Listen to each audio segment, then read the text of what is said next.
Thank you. Thank you very much. Did you hear what the cow said to the farmer on a cold winter morning? Thanks for the warm hand. Anyway, it's going to get better, so don't panic on me. I start small. Nice to see all of you. How many of you have never seen me before? This is your first time? Oh, wow, most of you, okay. I keep thinking for sure I'm more famous than that, but, you know, that is the truth. I'm delighted to be here. Been looking forward to it for a long time. And it's nice to be back. You know, I was here not too long ago. It's nice to be invited back. It says something when you're invited back. It doesn't say everything, but it says something. Maybe it says, let's give him one more chance, right? See if he can get it right this time. But I'm delighted to have all of you here. We're going to spend the day together. I feel two major responsibilities, and I'm sure you can guess what those are.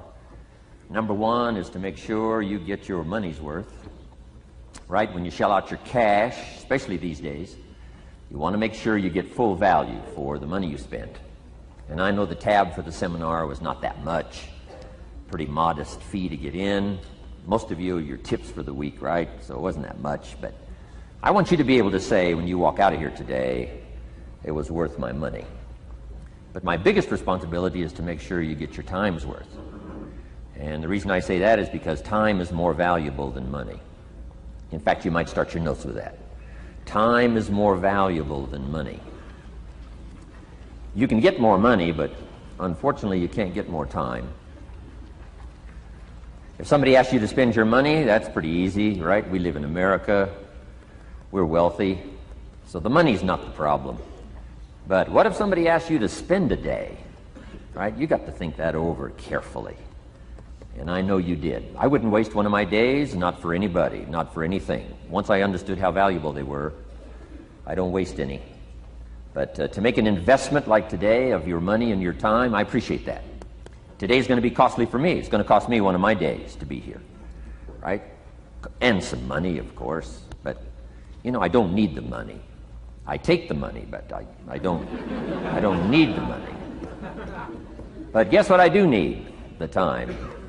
So I'm here not to just joke with you. I'm here not to just tell some funny stories and give a performance and walk away.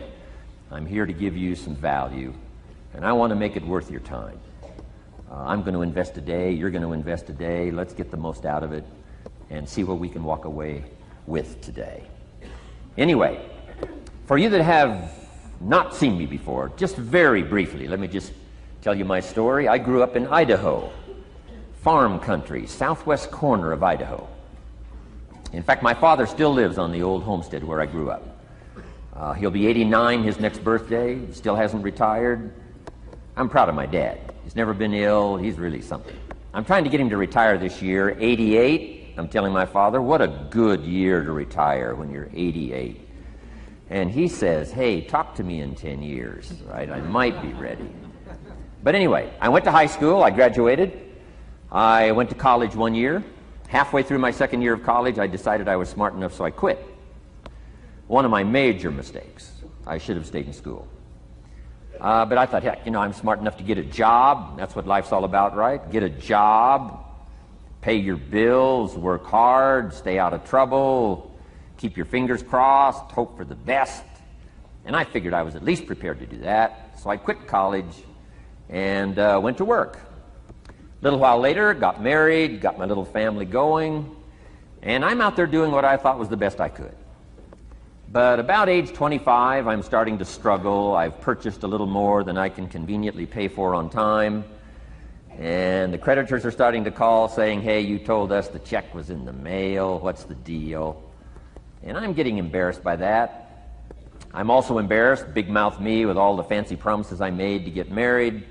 I'm way behind on those promises, and I'm getting discouraged, wondering what to do. And I thought, well, maybe I should go back to school, right? 1 year of college, pretty short on an application. But, you know, tough to go back to school, right? Especially when you got your family going. Time to stay is when you're there. So I discounted that. I thought, well, if I, you know, had my own business, that would be the way to go. But, you know, I'm short on money, too much month at the end of the money. If you've ever been there, that's where I was, age 25. So I had to discount that, and I'm discouraged, wondering, where do I go from here? And then the miracle happened for me. Good fortune came my way. And who can explain good fortune? I don't know. Remarkable things that happen to you at a particular time. Sometimes it's just unexplainable how those things happen. One of my friends says, well, hey, things don't just happen. Things happen just. Another good note for your notes. Things don't just happen. Things happen just. And maybe that's it. I don't know. I'm an amateur on life, I guess like most of us are, trying to figure it out, how to make it valuable.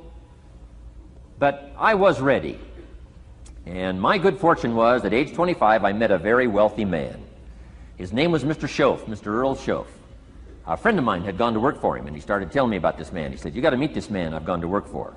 He's wealthy, but he's easy to talk to. And he's got a unique philosophy of life. And the more he kept talking about this man, I thought, well, I've got to meet this man. So sure enough, shortly after that, I had a chance to meet this remarkable wealthy man, and I was impressed. He was wealthy. Sure enough, he was easy to talk to. I was so intrigued, within a few minutes, I said to myself, if I could be like him, farm boy from Idaho, if I could be like him, I'd give anything. And then I thought, if I could just get around somebody like him, and if he would teach me what to do, I would be willing to learn. I'm coachable. And that was my good fortune. A few months later, this wealthy man that I met, Mr. Schoaf, took a liking to me, hired me, gave me a job. I went to work for him. And I spent the next 5 years in his employ. And then, unfortunately, he died at the end of that period, at age 49. His last 5 years, but the first 5 years of my new life, I got to spend with this remarkable man, and my dream came true. He coached me. He taught me. He taught me the books to read. He taught me the disciplines. He taught me the changes to make in my language and personality. And the things he shared with me during that 5 years literally changed my life, turned my life around, changed my income, changed my bank account, changed my future, changed everything. I've never been the same since that unique experience. And I wish he was still alive today, Mr. Schoaf. I'm sure if he was alive today, especially after this seminar, Idaho Farm Boy makes it to Dallas-Fort Worth, full house, standing room only. Pretty awesome, I'm sure. If he was alive, I'd be calling him today saying, you won't believe what's happening to me. I've had a chance now to share with other people what you shared with me. But anyway, how I got here. 30 plus years ago, I was living in Beverly Hills, California. And one day a friend of mine, businessman friend, said, Jim, I'd like to have you come and share your story with my service club that I belong to, the Rotary Club. He said, I know your story, Idaho Farm Boy makes it to Beverly Hills. But he said, I think my club members would love to hear your story. He said, if I arranged one of our breakfast meetings, would you come tell your story? Just share a few thoughts. I said, okay. So I agreed to go give this breakfast talk. And guess what? They liked it. And my telephone rang. I got another call saying, we heard you've given your story and shared some ideas. Would you come talk to our club? First thing I know, I'm starting to devote a piece of my business time to giving these talks. And then one day, a businessman who'd heard my talk, I think 2 or 3 times, approached me and said, would you come and share that story and some thoughts with my management and salespeople? I said, I got this little company going. And he said, if you'd come tell your story to my organization, he said, I'd be happy to pay you. And I thought, wow, wouldn't that be something?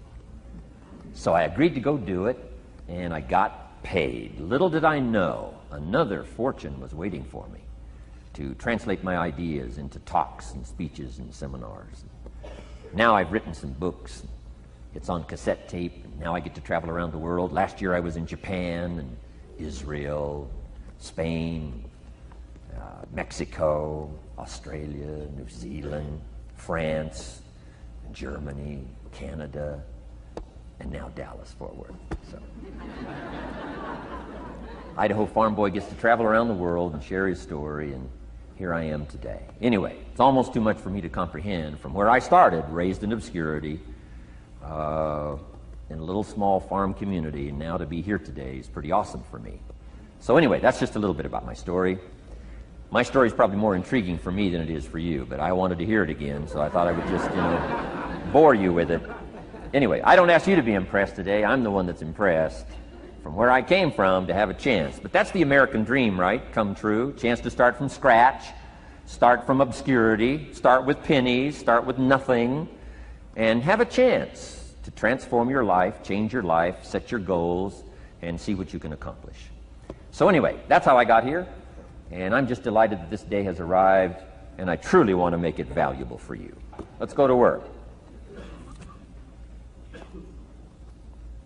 Here's what I hope you'll find out of this seminar today for your notes. Here's what I hope you'll find. Number one, sincerity. Above all else today, I hope you'll find me sincere. Best place for people to start to communicate is sincerity on both sides. I'm sure you're sincere or you wouldn't be here today, right? To spend this kind of money, to spend this kind of time, roll up your sleeves today, go to work like I am, and get this message. You've got to be sincere. So I assume you're sincere. Now I want you to see me sincere. But I've got a good note for you to make. Sincerity is not a test of truth. Important note to make. Sincerity is not a test of truth. We must not make the mistake of saying he must be right, he's so sincere. That would be a mistake. And here's why. It's possible to be sincerely wrong. So we don't mistake sincerity for truth, right? Sincerity is only a test of sincerity. Truth has to yet be tested by truth, okay? But hopefully you will find me sincere and truthful. Next, a combination of things I hope you'll find here today. Ideas plus inspiration. Ideas plus inspiration. Ideas, business ideas and social ideas and personal ideas, we all need ideas. Right? How to have a good day ideas, how to have a good year ideas, how to have your best year ever ideas, good health ideas, personal relationship ideas, how to deal with your family ideas, sales management ideas, financial freedom for the future ideas. We all need good ideas. So today I hope you gather up by notes and by what you can remember a lot of ideas. I want to share as many with you as I possibly can in the time constraints we have. Today is going to go very rapidly. I used to think a day like this was a long day. Found out it's a pretty short day. But I'm going to go as fast as I can, share with you as many ideas as I possibly can. And here's why. Ideas can be life-changing. Ideas can be life-changing. And sometimes all you need is just one more in a series of good ideas. It's like dialing the numbers into the lock. Right? You got 5 or 6 numbers dialed into the lock. The lock still won't come open, but you don't need 5 or 6 more numbers. Maybe you just need one more, and maybe a seminar like this could do it. A sermon could do it. The lyrics from a song could do it. The dialogue from a movie could do it. Conversation with a friend might do it. That one last piece you need, number. Dial it into the lock. That's it. The lock comes open. There's the door for you to walk through. And maybe this seminar today could furnish that for you. One more idea. I know you've come with a lot already. Sometimes we get the impression, I used to have that I only had this much going for me and I needed this much. Usually not true. And I'm sure not true of this audience, where I find you today, as well dressed as you look today. You know, as fine as you are sitting here today. It isn't that, you've got this much going for you and you need this much. I would assume you've got this much going for you, and maybe all you need is just a few more thoughts, ideas, to furnish you some ways and means to turn your life into the dream you want it to be. So, ideas. The seminar is going to be loaded with ideas. I want you to take good notes. But here's what else I hope you'll find here today, and that is inspiration. And who knows the mystery of inspiration? Why some people are inspired and some are not? You were inspired to get here. Some were not. Who knows the mystery of that? I don't know. How come you made it? The rest of them didn't make it. We don't know what that mystery is. Some people turned it down. Some people said it costs too much. Some people said it's going to take too much time. Some people are too busy, right? A lot of different excuses why some are inspired to take advantage of something that comes to town. Others pass it up. We don't know the mystery to that. Here's what I call it, mysteries of the mind. And I just leave it at that. Some things I don't try to figure out. I take the simple approach now. right? Some people do and some people don't. I mean, that's about as profound as my philosophy is. Some buy and some don't buy. Some go for it and some don't. Some change and some don't. And if you've been around for a while, you can usually work out the numbers, right? Out of 10, 3 do, 7 don't. Whatever business you're involved in, pretty soon you got this ratio going. The ones that do, the ones that don't. And you say, well, why don't the ones that don't, how come they don't? We don't know. I just leave it as a mystery. I used to try to understand all that. I just take the simple approach now. The guy says, this happens to me, this happens to me, this goes wrong for me, and all this stuff goes wrong for me. How come all this stuff happens to me? I say, I don't know, beats me. The best I've been able to figure out is those kind of things always happen to people like you. I mean, right? That's the best I got. I don't know. I'm an amateur on this stuff. What do I know? So, just take the simple approach, right? That's how it is. Who knows? Interesting story says the day the Christian church was started. Now, I'm an amateur on the Bible, but best account I can remember, the day the Christian church was started, a magnificent sermon was preached. Great presentation. And if you're a student at all of good communication, it was one of the classic presentations of all times. The sermon, the first day the Christian church was started. And it said this sermon, this presentation was given to a multitude, meaning a lot of people. But it was interesting, as the account gives us, the record, it says, when the sermon was finished, there was a variety of reaction to the same sermon. Isn't that fascinating? I find it fascinating. It said some that heard this presentation were perplexed. And I read the presentation, it sounded pretty straightforward to me. He said, why would somebody be perplexed with a good, sincere, straightforward presentation? Best answer I've got. They are the perplexed. I mean, what other explanation is there? It doesn't matter who's preaching. Right? It said some that heard this presentation mocked and laughed, made fun of the presentation. I thought, hey, this looks pretty sincere to me. If you give a sincere, honest presentation, why would somebody mock and laugh? Easy explanation. They are the mockers and the laughers. What else would you expect them to do? Right? I used to try to straighten all that out, say, well, they shouldn't do that. I don't do that anymore. I've got peace of mind now. I can sleep like a baby, not try to straighten all this stuff out. I used to be so naive. I used to say, well, liars shouldn't lie. See, how naive can you be? Of course they're supposed to lie. That's why we call them liars. They lie. They lie. So I don't straighten this stuff out anymore. Anyway, it said some that heard this magnificent presentation didn't know what was going on. And they're usually easy to spot. They're usually saying, what's going on, right? I mean, they don't know what's going on. But interesting, right? A variety of reaction to the same sincere, honest presentation. Now, it also says, in wrapping it up, some that heard the presentation believed. And I think that's who the speaker was looking for, the believers. Interesting. Now, it said the number of believers was about 3,000. So, pretty good first day. 3,000. I've had some first days, but I never had 3,000. But anyway, 3,000 were believers. And the speaker was looking for the believers out of this multitude. And that's about as close as we can come to understanding the mystery. Some believe, and some mock, and some laugh, and some are perplexed, and some don't know what's going on. And you just have to leave it that way. Why? Because that's the way it's going to be. The way to be brilliant is to find out how it's going to be and then say, here's how it should be. I mean, that's how you become brilliant. So, anyway, who knows the mystery? I call it mysteries of the mind. We don't understand. But I don't try to change it anymore. On this particular story, as far as we know, they didn't have classes after the presentation to try to de-perplex the perplexed. I mean, as far as we know, they left them perplexed. They left the mockers mocking. They let the laughers laugh. I mean, they didn't come back and try to straighten all this out. You say, well, how can you build a church? Well, make another presentation, and you'll get some believers and some mockers and some laughers and some who don't know what's going on. So that's about the best we can do. So, but I'm glad I've got the believers here today. You believed enough to shell out your cash and part with your time and some of your effort and energy, and I appreciate that. So, hopefully you'll find some inspiration here today. All right? To get the most out of today, a couple more notes. Number one, be thankful. That's a good way to capture the most of a day like this. Be thankful for what you already have. That shouldn't be any problem in America, being thankful. Everything we need is available in America. Everybody wants to come here, right? The last time I was here, that little presentation I gave, everybody wants to come here, America. People haven't plotted and schemed the last 40 years saying if I could just get to Poland, everything would be okay. No, everybody wants to come to America. Why? Everything's available here.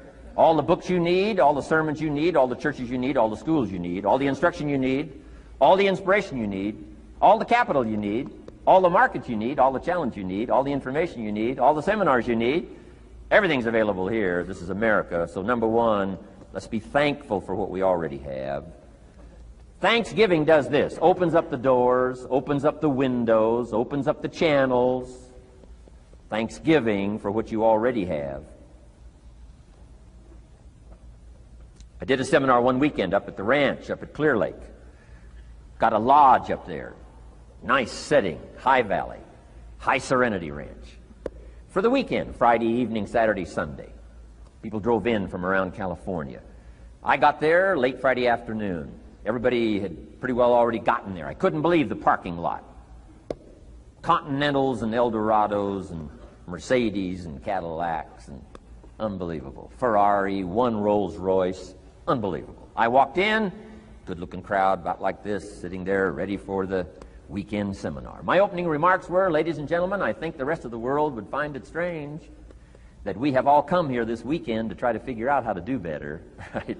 I think the rest of the world would say, I don't understand. Guy in his Rolls Royce saying, I got to get to the seminar, find out how to get another one of these Rolls Royces. Unbelievable. Anyway, let's be thankful. Here's what locks up the doors and the channels to receive more: cynicism. That locks you away. That prevents you from learning more. Being a cynic about the past and the future, a cynic about the marketplace, cynical about the people, cynical about the institutions, cynical about the setup, cynical about yourself, cynical about your chances. See, that locks away all the chance for stuff to flow your way. So, good advice, I think, today. Start off, be thankful. Here's number two, listen well. That's going to be a challenge today. I understand that. Seems like most of, our life is still going on outside these four walls, right? Most of our life seems like it's all, continuing out there. Family and business and associates and market and economy and whatever else is happening in the midst of your life. And to sort of, pull your attention from what's going on out there and put it in here for just a few hours, I know is a challenge. But do the best you can, listen well. And here's the last one, take good notes. Be a good student today. Take some good notes. I've not come to entertain you. As you can tell by my opening joke, right? I would not make it in Las Vegas. So we don't have a dog and pony show today, no entertainment. But I do have some ideas. Take some good notes. Somebody showed me the other day notes that they took about 21 years ago, attending one of my seminars out in Los Angeles. He said, I still use these notes I took 21 years ago to help me in my business, relationship with my family.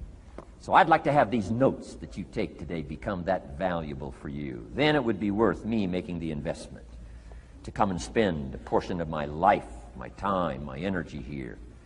And I want this investment I'm making here today to pay off. And one of the ways it can pay off for me is for you to take good notes and then go away and use whatever makes sense. Because what I feast on coming back around is the stories out of this audience today. Sure enough, 6 weeks from now, 6 months from now, 6 years from now, somebody's going to, by phone, by letter, by personal contact, walk up to me and say, the things you shared that day got me thinking. And I started making some changes, and let me tell you what's happened to my business. Let me tell you what's happened to my sales career. Let me tell you what's happened to my relationship with my family. See, that'll make it worth it for me. Not the money, the return. Something you can't buy with money. If somebody says, thank you for touching my life and taking the time to make the investment. And that's what I'm all about. So if you'll become a good student today. And here's the last note. Don't be a follower, be a student. You'll be happy to know today we haven't come seeking disciples. We've got no movement for you to join. I'm just here to share some of my experiences, good ideas, best I can.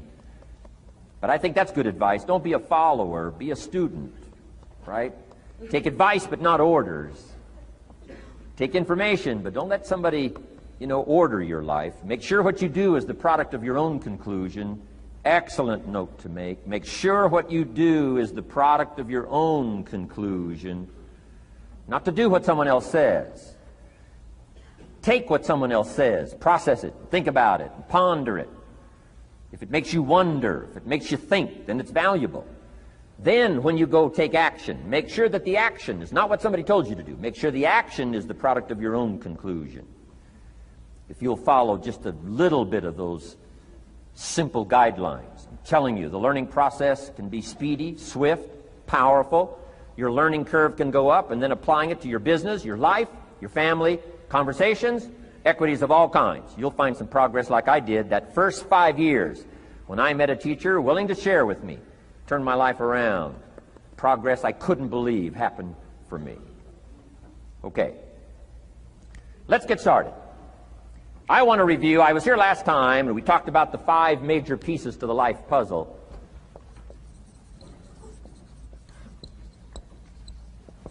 And I just want to review those because it lays such a good foundation for all the rest that I want to share with you today. We got a lot of subjects to cover, so we're going to go rather swiftly, okay?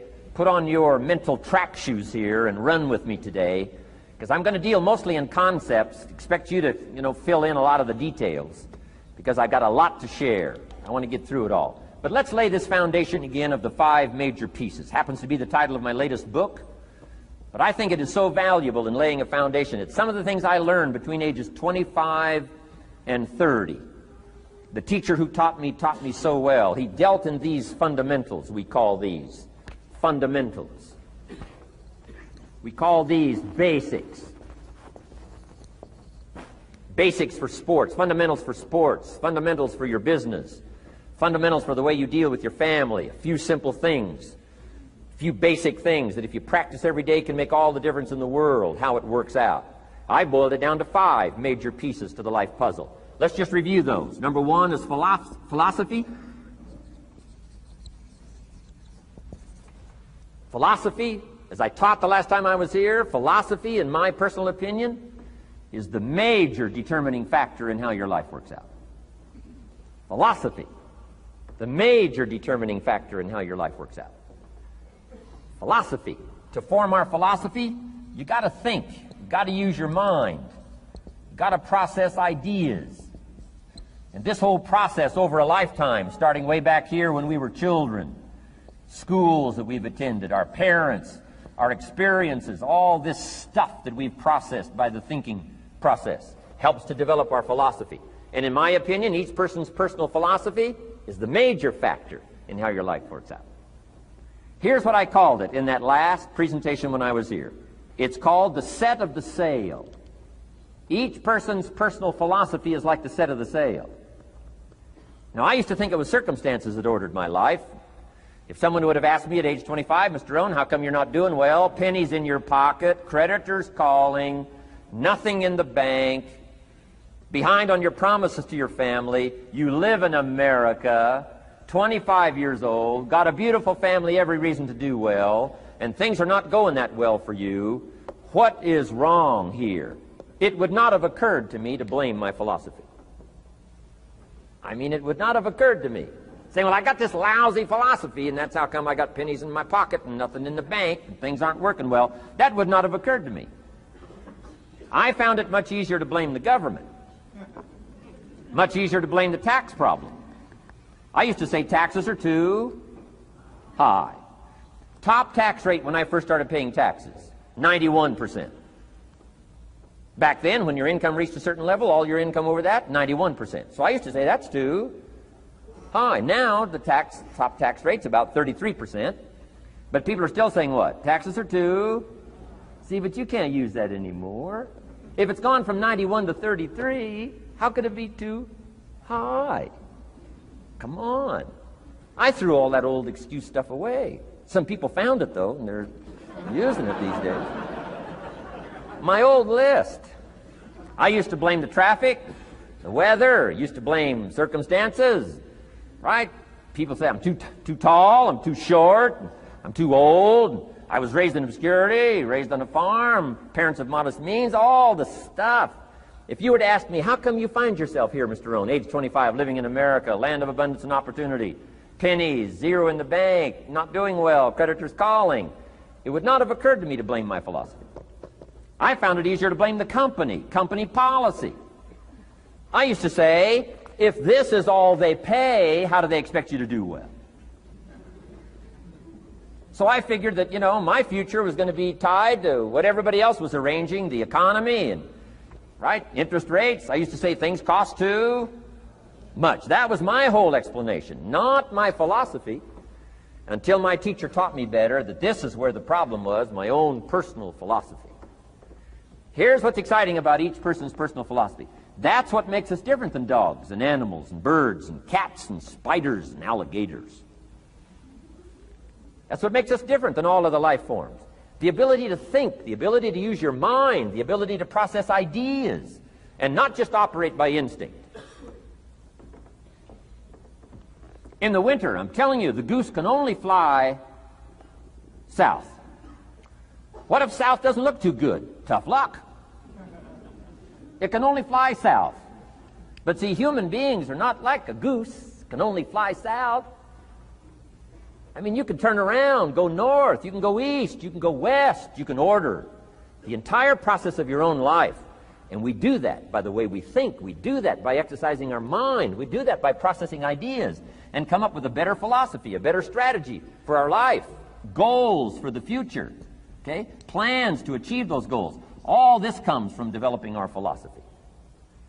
Philosophy helps us to process what's available. Well, when we get here, we got seed, and we got soil, and we got some rain, and we've got some what? Sunshine, and we've got some seasons, and what? The miracle of life. Now, the key is, what do you do with all this stuff? How do you turn all this stuff that's available here into equity and promise and lifestyle and dreams and future possibilities? All of this that's possible now with human beings, how do you take all this stuff and turn it into this equities and values? Well, it starts with philosophy. What is the seed? What is the soil? What is the sunshine? What is the rain? Is it possible to take some of each of all the stuff that's available and turn it into food and turn it into value and turn it into nourishment and turn it into something spectacular and unique that no other life form can do? And the answer is yes. But you cannot deal with all this stuff and what to do with it unless you start refining your philosophy. Think, use your mind, come up with ideas, and strengthen your philosophy. So the seed and the soil and the rain and the sunshine, this is called, the economy and the banks and the money and the schools and everything that's available out there, processing information, what to do with all that, and turn it into equity and value. That is the major challenge of life, my personal opinion. So each person's personal philosophy now is going to determine what you're going to do with seed and soil and sunshine and rain and miracle, the change of seasons. That's it. My personal opinion. Each person's personal philosophy is like the set of the sail. That's what this seminar is for today. Help you to trim a better sail. You don't need a better economy. You don't need better seed and soil. In fact, when it comes to seed and soil and rain and sunshine and seasons and the miracle of life, that's all you got. Now, what if you blame this stuff? Then you're blaming all you got. If you blame the economy, and you blame the schools, and you blame the teachers, and you blame the sermons and the preachers, and you blame, the marketplace, and you blame the company and company policy, what else is there? When some people get through with their blame list, there isn't nothing else. That's all there is. And if you blame the only thing you've got to work with, I'm telling you, it's called mistake colossal in not understanding that that's all you've got to work with. And if this is all you've got to work with, then you don't change the seed, and you don't change the soil, and you don't change the rain, and you don't change the sunshine, you don't change the seasons. Right? Guy says, I'll take 3 springs, 4 summers, 9 falls, no winters. No, you can't fool with this stuff. You got to take it like it comes. Then what do you change to make your life work well? You got to start with your philosophy. Guess what I had to do at age 25 in order to change my own future? I had to change my mind. I had to change my thinking. I had to change my philosophy. I was messed up on what was causing my problem. And once I got that straightened out, that all the stuff I blamed, the government and taxes and the marketplace and the economy and things cost too much, negative relatives, cynical neighbors, once I got rid of that and started going for where the real problem was, which was me, I'm telling you, my life exploded into change. My bank account changed immediately. My income changed immediately. My whole life took on a whole new look and color immediately. And the early results I got from making these philosophical changes tasted so good, I've never stopped the process from that day until this. And I'm telling you, with a little consideration of the refinement of your sail, by setting a better sail, refining your philosophy, your whole life can start to change from today on. You don't have to wait till tomorrow. You don't have to wait till next month. You don't have to wait till spring. You don't have to wait till 93. You can start this whole process immediately. I recommend it. Now, some people do so little thinking, they don't even have their sail up. I mean, you can imagine where they're going to wind up at the end of this week, at the end of this month, at the end of this year. Now's the chance to change, process all this information. So number one is philosophy. Okay. And we dealt with all that, where we get ideas from personal experience, from other people's experiences. I don't want to get into all those details because we covered that the last time I was here. But philosophy, that's number one, my personal opinion. Each person's personal philosophy. Here's the definition of success and failure. Just make this note. Here's failure. A few errors in judgment, repeated every day. Now, you can automatically assume, Mr. Rohn, I say, I can understand that. A few errors in judgment repeated every day. For 6 years?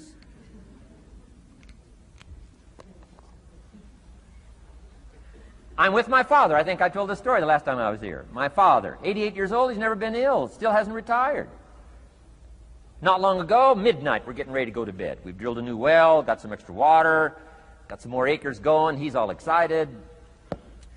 At midnight, we're getting ready to go to bed. My father's eating what he calls his midnight snack. A little bite to eat before you go to bed. Don't have to go to bed hungry. And I'm watching him eat this midnight snack. Guess what he had? An apple, a few graham crackers, and a glass of grapefruit juice. I said, no wonder my father's so healthy. My mom taught us all those good health practices. Taught me when I'm growing up, right? I'm an only child. I've never been ill. Passed the big 5-0 some time ago. My 2 daughters, 32, 33, never been ill. My grandkids, never been ill. I'm telling you, the legacy lingers on. As I watched my father have this midnight snack, suddenly it occurred to me. I know that's part of it. An apple, what? A day. That's gotten to Dallas-Fort Worth, right? An apple. An apple a day keeps the doctor away. Good question for this intelligent audience. What if that's true? You say, well, Mr. Rohn, if that's true, that would be easy to do. Then what's the problem? It's easy not to do. It's easy not to adopt it as your own personal philosophy. Or the guy messed up the saying. Guy says a Hershey bar a day. Say, no. No. You've been watching too much television. It is not Hershey bar. You've got to be smarter in philosophy than to fall for the Hershey bar a day when it's an apple a day. You've got to be smarter than that. And if you make that kind of an error in judgment every day for 6 years, I'm telling you, it'll accumulate into disaster. Sometimes the first year you say, well, you know, I'm so healthy now, what difference is it going to make? You've got to be smarter than that. Just because disaster doesn't fall on us at the end of the first day doesn't mean disaster isn't coming. You've got to be so smart that you look down the road and say, will the errors in my present judgment of philosophy, what's that going to cost me in 1 year, 6 years, 1 month, 6 months? I'm telling you, the money cost and the health cost and the success cost is too gigantic if you'll look down the road a little ways and say, are there errors in my current judgment like an apple versus a Hershey bar? Is that just a good illustration of some of the rest of my errors in judgment? If it is, that's where I found myself at age 25. I started working when I was 19. I met my teacher who helped turn my life around when I was 25. That's 6 years. At the end of the first 6 years of my economic life, I've got pennies in my pocket. I've got nothing in the bank. The creditors are calling saying, hey, you told us the check was in the mail. I'm embarrassed. I'm behind on my promises. I live in America. I'm 25-year-old American male. I got a nice family, every reason to do well. And I'm messed up. Now, what's messed up? I used to think it was the community that was messed up, and the country was messed up, and the government was messed up. If those Democrats ever get in the White House, that'll really mess things up. If the Republicans stay in power, that'll really mess things up. The economy was messed up. Interest rates are messed up. I thought all this stuff was messed up. Then I found out that's not what was messed up. I was criticizing the only thing I had to work with.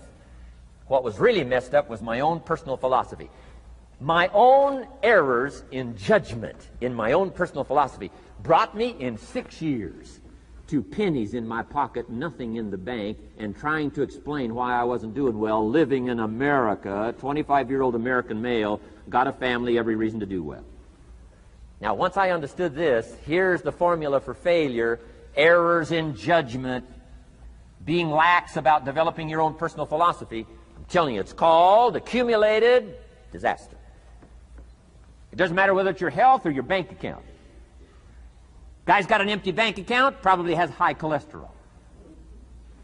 Why? Over the last 6 years, he never paid attention to either one. And it doesn't matter whether it's a dollar, or whether it's your money, or whether it's your cholesterol count. All you got to do is commit the errors, and just because disaster doesn't fall on you at the end of the first day that you don't eat an apple. You say, well, I didn't eat an apple today, and tonight I'm not ill. Well, you got to be brighter than that. Someday you got to leave first grade. The reason we make those first grade desks so small so they won't fit at age 25. I mean, right? You don't belong here anymore. Come on. Now let me give you the secret to success. The formula for failure: a few errors in judgment repeated every day for 1 month starts the weakness, starts the disaster process. You can imagine what happens in 6 years. Now here's the formula for success: a few simple disciplines practiced every day. And you've started a whole new process called a whole new life. A few simple disciplines practiced every day. And if you decide today to go for the apple instead of the Hershey bar, I'm telling you, you have begun the process of turning your life around. And if you keep up that process, not only with your health habits, but with your money habits and with your communication habits, with your sales habits and management habits and every other habit that you've got, if you'll start that process, eliminate the errors and replace it with disciplines practiced, I'm telling you, you can start this process of life change immediately. After today, you don't ever have to be the same again.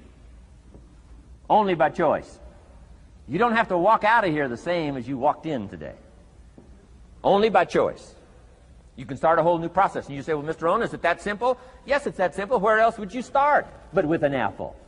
You don't have to start with something staggering. What if you should be walking around the block for your good health and you don't? What'll that do in 6 years? I'm telling you, the word is disaster. You could and you should and you don't. Here's an even stronger word. You won't. I mean, don't might mean you're careless. Won't probably means you're stubborn. And either one's called disaster. Could, should, don't.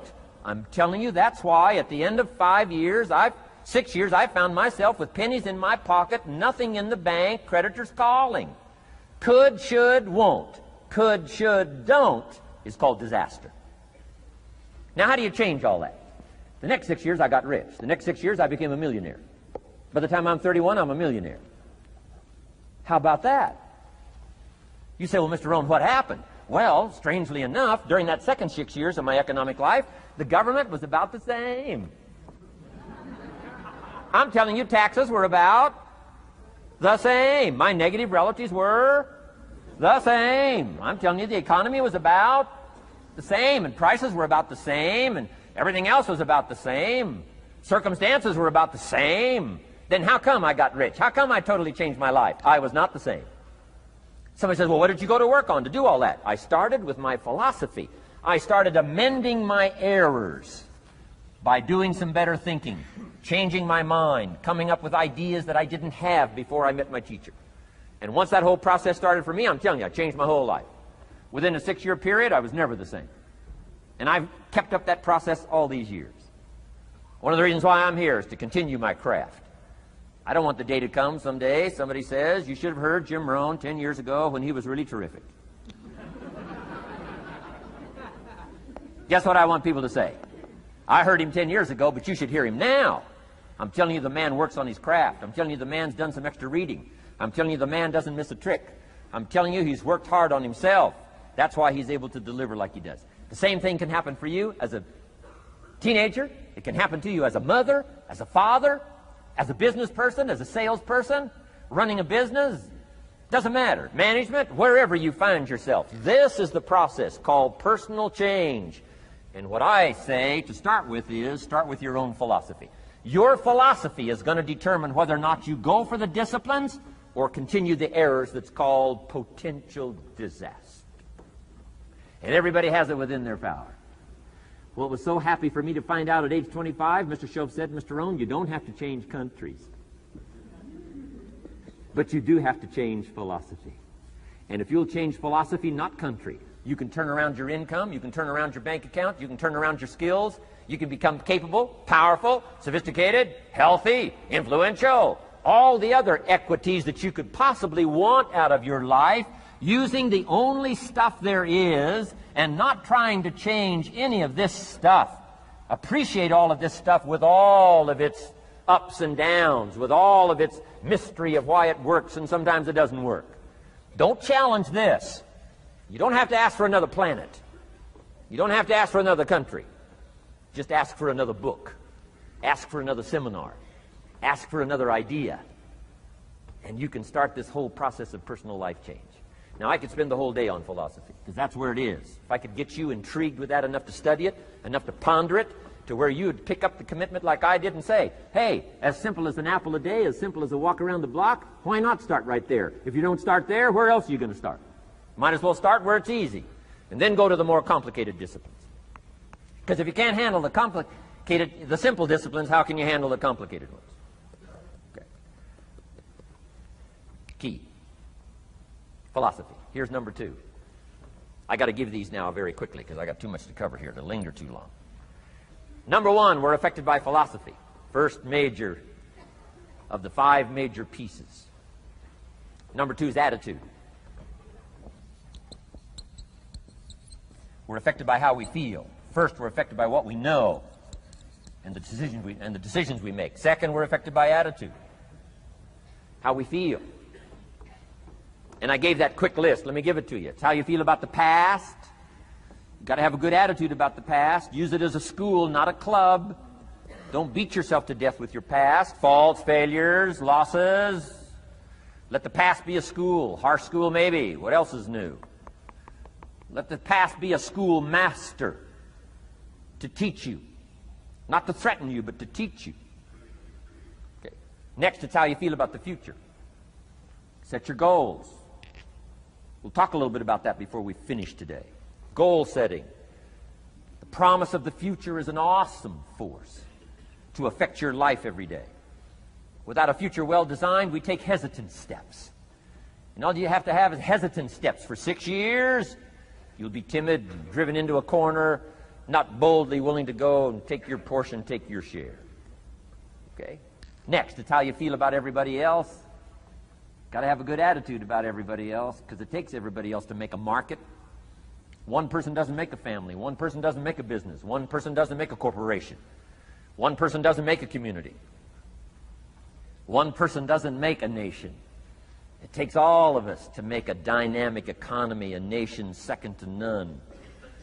It takes all of us to make the churches and make the economy run. It takes all of us to make the possibilities. All the gifts that have flowed in here the last 200 years, unprecedented in 6,500 years of recorded history. There's been nothing like it. The ethnic streams that have flowed in here brought their gifts, brought their talent, brought their skills, brought their inventions, brought their work ethic. All of it mixed together is called America. Been nothing like it in 6,500 years. And to miss the value of it by some, warped attitude about it, I'm telling you, you've missed it all.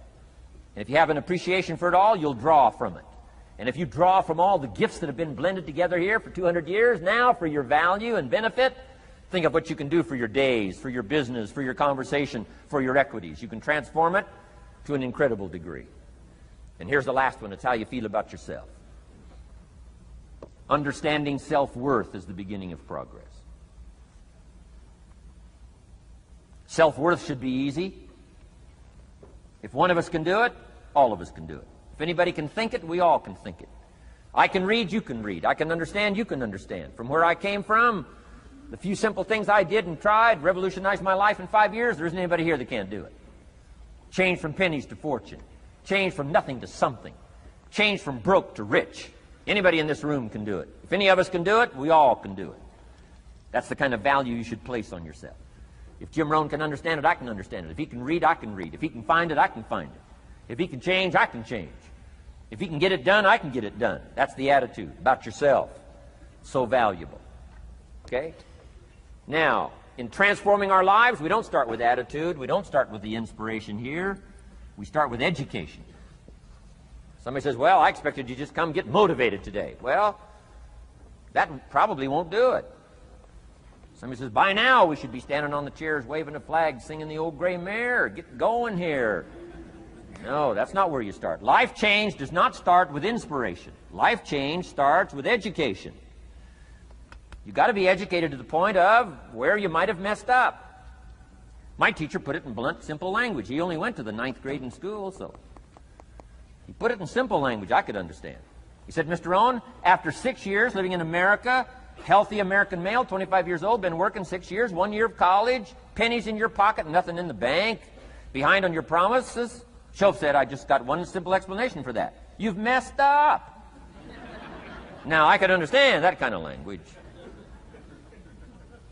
Substitute a Hershey bar for an apple means you've messed up. Should walk around the block, could walk around the block, won't walk around the block. You have messed up. And all you got to go is right down through the list. Don't need some teacher to come by and tell you. Be your own best teacher, saying, hey, let me make a list of some places I've messed up. Because if I let this down, that probably affects the rest. And the answer is, that's true. So we don't start with inspiration. We start with education. Somebody says, well, just motivate this guy. He'll be all right. Just motivate him. Get him turned on. Probably not. If a guy's an idiot, you motivate him. Now you got a motivated idiot. No, he won't be all right. So we start with education. What's the first education? If it isn't going well and you live in America, you have messed up. You don't need to change countries. You say, well, the country's messed up. That's like cursing the soil and cursing the seed and the sunshine and the rain, which is all you got. Don't curse all you got. When you get your own planet, you can rearrange this whole deal. But this one, you got to take like it comes. So number 2 was attitude. Here was number 3, activity. This is the work part, the labor part. Taking action. And the activity is the miracle working piece. A miracle being something we don't quite understand how it works doesn't mean it doesn't work. It means we just don't quite understand how it works. Miracles work.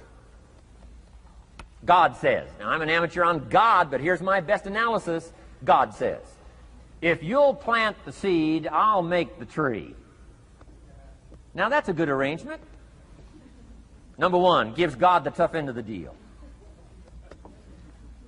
What if you had to make the tree? That'd keep you up late at night trying to figure out, how do you make a tree?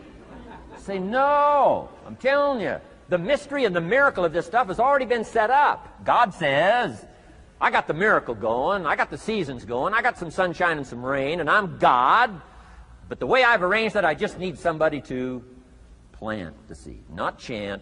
In California, they're trying to chant to get this stuff done. Forget this California stuff. You don't have to rub a crystal and sleep under a pyramid. This stuff's too easy. Getting rich is too easy. Changing your life is too easy. Forget all that. Right? Massive bombard, affirmation, forget all that. My opinion. Ocean waves and seagulls? Come on, this stuff's too simple. Just simple, easy stuff. But if you neglect it, that's how it piles up year after year. But if you're willing to straighten it out, and here's one of the keys. It's called activity. It's called disciplines. Turning wisdom from your philosophy and inspiration, the strengthening of attitude and faith and courage, commitment, and all this stuff that comes from attitude. If you're willing to take these two qualities, philosophy and attitude, and invest it into activity, you can have a miracle. Anything short of that, no miracle. Wisdom doesn't perform a miracle. Attitude doesn't perform a miracle. The only thing that performs a miracle of increase called equity is called putting wisdom and attitude into discipline, into labor. And this labor now can perform a miracle. And here's the two parts to the labor. One, do what you can. Number two, do the best you can. Can't give you better advice than that. Number one, do what you can. You just got to go home and make a list after today. And here's the question to ask as you make this personal list. What am I not doing that would be easy to do? That could greatly change my health, my wealth?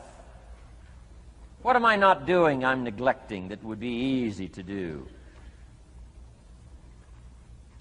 Just go home and answer that question personally. You don't have to put the answers on a public bulletin board. This is just all personal stuff. From the walk around the block to the apple to what to do with your money, which we're going to cover today. What does a child do with a dollar? We're going to cover that today. Errors in judgment, disaster. A few simple disciplines, wealth beyond imagination. And if you'll pick up the activity part, the miracle working part, plant the seed part, take care of your part. The soil will take care of its part, and the seed will take care of its part. The seasons will take care of their part. The miracle will take care of its part. If you'll take care of your part, called putting it into activity, action. Works miracles. 2,000 years ago, on April 13th, one of Jesus' disciples. Now again, I'm an amateur on the Bible, but best as I can remember it, one of Jesus' disciples said to Jesus, "It's time to pay our taxes, and we don't have any money." That's how come I know it was about April 13th.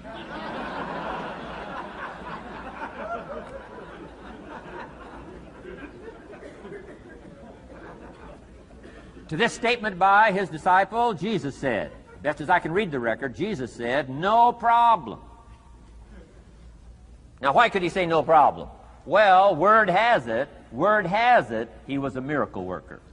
Word has it, if you're a good student of history, word has it, he was a miracle worker.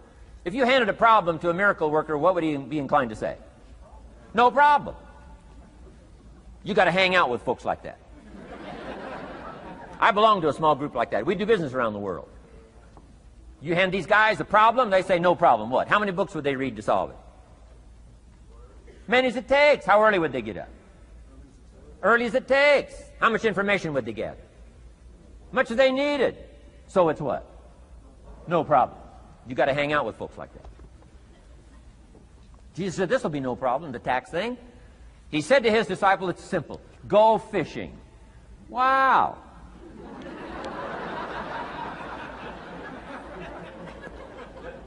Now that was easy for this particular disciple. His name was Peter. And Peter was a fisherman. How clever. How clever. But here's the real problem.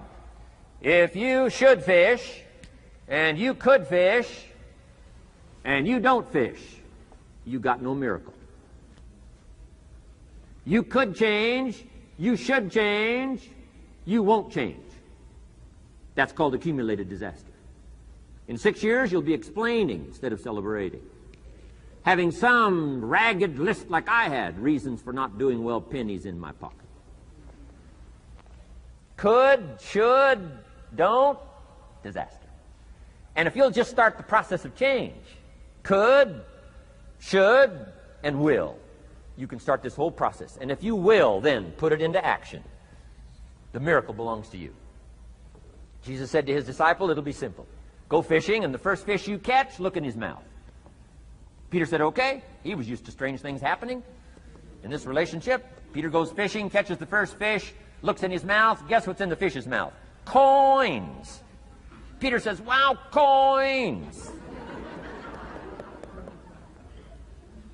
Starts counting the value of these coins, and when he adds it up, guess how much it added up to? Exactly enough money to pay his taxes and Jesus' taxes. Which gives you Jesus' position on taxes.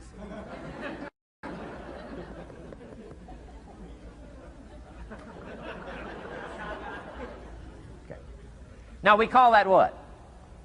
A miracle, only because we don't quite understand how it works. It doesn't mean it doesn't work. It simply means we don't quite understand how it works. But here's how you get a miracle going for your life. Number one, do what you can. Get a list of the stuff you could do and you haven't done, postpone, and start cleaning that up. You can't start at a better place for personal change. That'll affect your bank account, affect your future, affect your income, affect everything. You can't start a better life change process than cleaning up what you should be doing. The man says, well, my mother lives down in Florida. Should have written her 6 months ago. I just can't seem to get that letter written. I'm asking you to get that letter written, clean that up, and don't walk like other people walk. Don't postpone like other people postpone. You say, well, is it as simple as writing a letter? And the answer is yes. Where else would you start for life change, personal change? You don't need a pink package to fall out of the sky. You don't need massive bombard, pre-conscious, subconscious. Practice channeling, find a 2,000-year-old guru. I mean, you don't need any of that stuff. Pass on all that. Kids are afraid of that stuff. Too much of it, you'll be out on a limb with Shirley. I mean, don't pass on all that stuff. This stuff's too easy. This stuff's too simple. It's called take action, number one, on neglect, on errors, in discipline. Number two, start setting up some disciplines. And if you'll do that, you'll perform a miracle. Now, here's the second part of the miracle. Number one is do what you can. Here's number two, do the best you can. If that's not your philosophy, I would ask you to amend it. Let me give you the best of ancient script. Here's what it says. Whatever your hands find to do, do it with all your might, do it with all your strength, and do it with all your power. What a good philosophy. That kind of philosophy will revolutionize your life if you haven't picked it up lately. Guy slips in late, company doesn't seem to mind, slips out early, first one in the parking lot, heading for happy hour.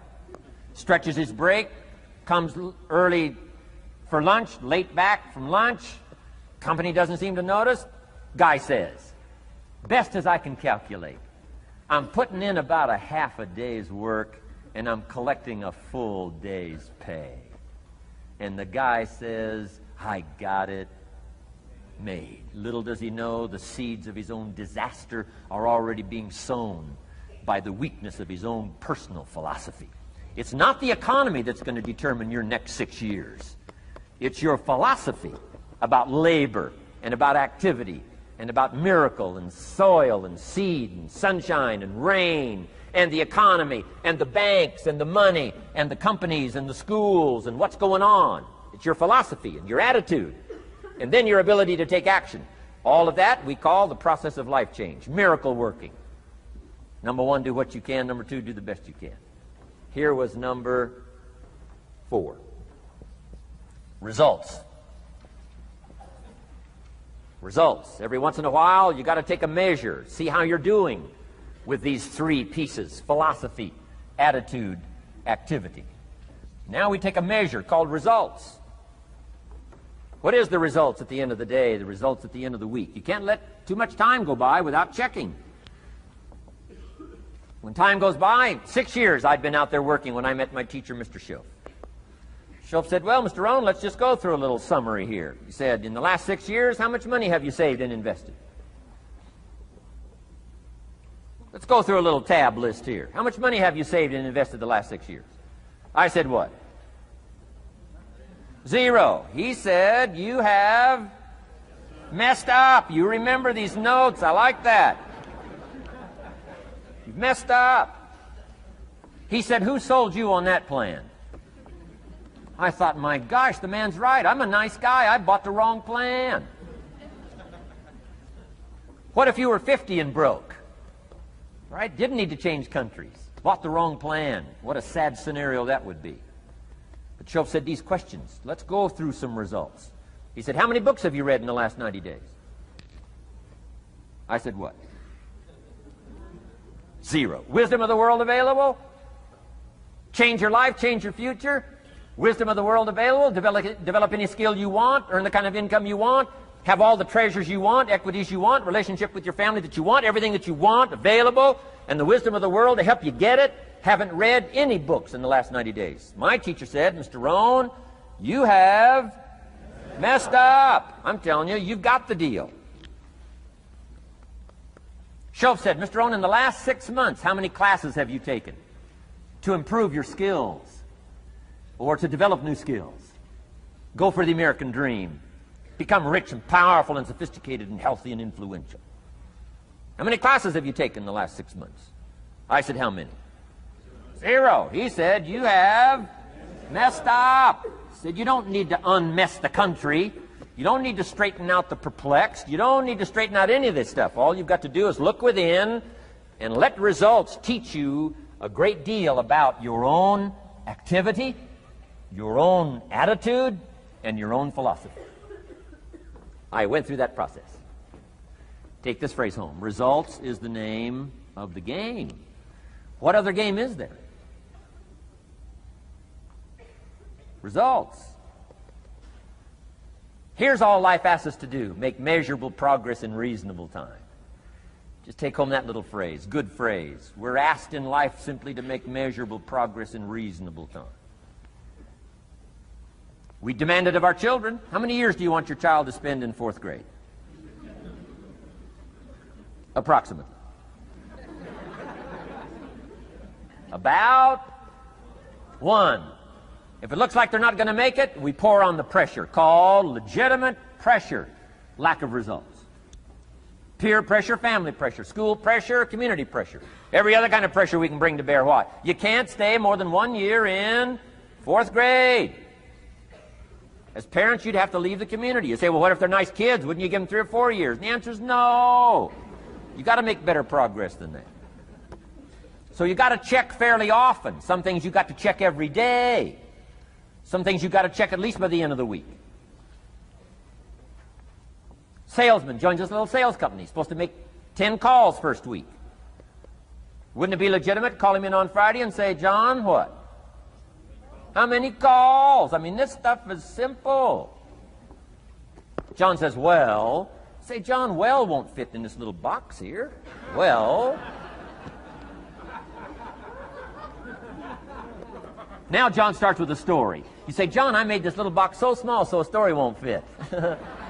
I don't need a story. I need what? A number.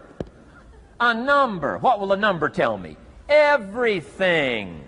John's supposed to make 10 calls. What if he made 20? You say, wow. Wow. We got somebody. What if he only made 1 call? Whoa. Will that tell us something about John's philosophy? And the answer is yes. Will it tell us something about his attitude? Of course. Will it tell us something about his disciplines? Of course. And if he wants a lesson in life change, all he has to do is be willing to face the numbers and come up with the results that will teach you to either celebrate if you got good results or fix whatever needs to be fixed in your philosophy, attitude, activity called disciplines. You don't need to go anywhere else. I do believe in affirmations. And they are valuable as long as you affirm the truth. Because it says in ancient scripts, the truth, what? Will set you free. Free to do what? Amend your errors and pick up new disciplines. That's what the truth is for, to help us amend our errors and pick up the disciplines for life change. That's what the truth is for. So I do believe in affirming the truth. If you're broke, best thing to affirm is, I am broke. You put that up on the refrigerator where you can see it every day. I mean, that's how you do that. Now, if you need a little additional affirmation, you just put up there, I'm 40 and broke. I mean, you know, that ought to do it. And if you need just a little more, put up there, I live in America and I'm 40 and broke. That's enough to turn your life around. It says, hey, something is wrong. Somewhere I have messed up. And I'm telling you, if you'll start with that, it's called the process of life change, and it doesn't matter how small the process is to start. One discipline starts it, and then one discipline feeds another, and the first thing you know, you've got this whole cycle in an upward positive motion.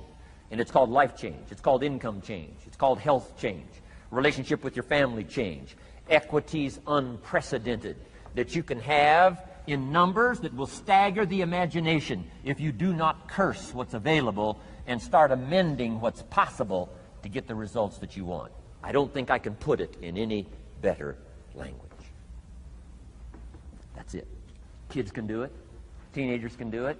Parents can do it. Managers can do it.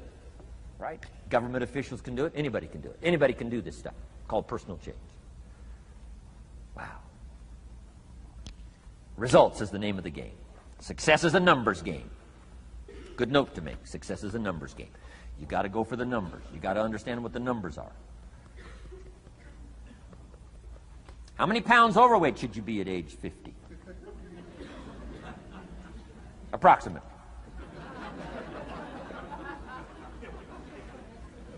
John says, I got big bones. We'll give you 10 pounds.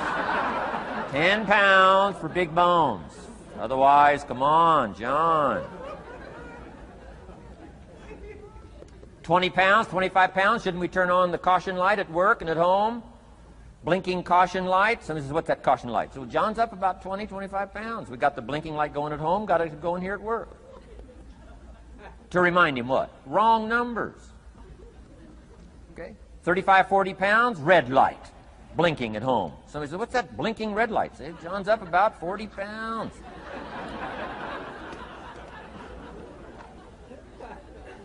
$50 pounds, we got the siren. What's that siren at home and at work? John's up about 50 pounds. Cholesterol, almost out of control. Come on. Success is a numbers game. I'm asking you to be mature enough to start checking your own numbers. How many books have you read in the last 90 days? Transform your life. Become cultured, powerful, sophisticated, healthy, influential, all the rest of the stuff you want. How many books? How many classes? How committed are you to taking what's available and turning it into equities unprecedented, since we live in a country that there's been no such country in the last 6,500 years? If you'll pick up that process, ladies and gentlemen, I'm telling you, it's called life change of the best order. Now here's the last one. Number 5 is called lifestyle. Lifestyle is simply learning how to live well. The last of the 5 major pieces. Here's the ultimate challenge of life. I've worked on this, you cannot believe how hard, since age 25. And that is, after applying better philosophy, attitude, and activity, and picking now up results. What are results for? Here's my ultimate challenge on results. To fashion, good word to jot down, fashion. Fashion for yourself lifestyle, or what we call the good life. That's the ultimate challenge. To take your results, take your money, take your results, take the return, take the equities you've gathered, and now fashion for yourself a good life, like weaving a tapestry. And Mr. Schoaf gave me all kinds of examples on lifestyle. He gave me 2 phrases that helped change my life. In case you have to leave early, let me give you these 2 phrases. It'll be worth the price of coming and being here today. Just take these 2 phrases home, in case you have to leave early. Here's number 1. Schoaf said, Mr. Rohn, if you wish to be wealthy, study wealth.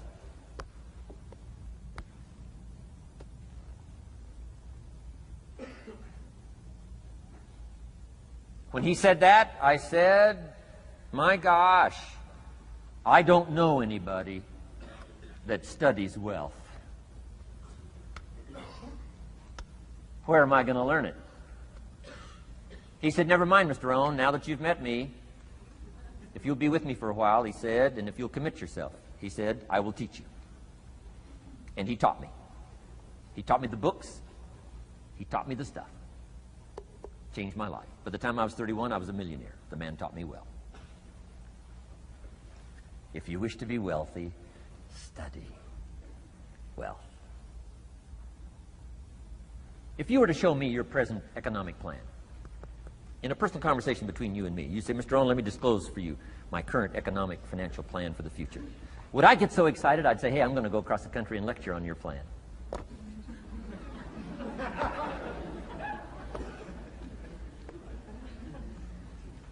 And if the answer is no, Mr. Rohn, you probably wouldn't want to go across the country and lecture on my plan. Here's my question to you. Why not? Why wouldn't you have a superior, powerful financial plan that's taking you to the places you want to go? I'm asking you, if you find yourself caught like I was at age 25, make the personal commitment today and say, I'm going to study and I'm going to change, and 5 years from now, nobody's going to be able to say, how come you don't have a superior plan living in a superior country with superior opportunity? Nobody's going to be able to say that 5 years from now of me. If you'll make that commitment, I'm telling you, this will be one of the most exciting days of your life. Not because of my seminar. It'll be one of the most exciting days of your life because of your commitment to this simple little process I've outlined for you. Here was the second phrase. Mr. Schoaf said, Mr. Rohn, if you wish to be happy, study happiness. I didn't know happiness was a study. My best hope for happiness at age 25 was to just go through the day with my fingers crossed, hoping somehow something would make me happy. Schoaf said, no, Mr. Rohn, happiness is not something you postpone. Happiness is not something off in the future. Happiness is something you design. You've got to get the word. Happiness is something you design. Happiness is a study. Happiness is a practice. Happiness is an art. It's not an accident. It's an art. And anybody that wants to can study, practice the art of happy living. Happiness is like culture. Money doesn't make you cultured, but culture is within the grasp of all of us. How much is a book on sophistication in the marketplace? $4,000? No, $40. I'm telling you, in America, everything's available. Everything's within reach. All you have to be is committed to it and make it a study. Culture is a study. Sophistication is a study.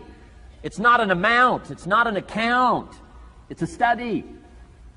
Money doesn't make you sophisticated and cultured. I know a guy that's rich. He's a clod. The guy's a clod. Eats with his elbow in his soup. I mean, he's just a clod. Nothing much more pitiful than a rich clod. I mean, it's a sad thing to see. Money doesn't make you sophisticated. Only study and practice makes you sophisticated. Only study and practice makes you cultured. And only study and practice makes you happy. Study and practice makes you rich. Key phrase, don't be lazy in learning. 1, how to do well. Next, how to live well. Don't be lazy in learning and practicing the art of economics, practicing the art of productivity, and practicing the art of lifestyle. Schoaf taught me in such simple terms. Schoaf said, Mr. Rohn, if you're getting your shoes shined, Shoe Shine Boy's done an exceptional job. You look down, you got one of the world's all-time great shines. And you pay him. Now, you got a little change in your hand. Question pops in your mind. Should I give him 1 quarter or 2 quarters as a tip from a neat shine? Here's what Schoaf said. If 2 amounts pop in your mind, always go for the higher amount and become the higher thinking person. That helped change my life. Here's what he said. Become a 2-quarter person. Now, you can tell that was a long time ago, when a quarter was a good tip. Now it takes dollars.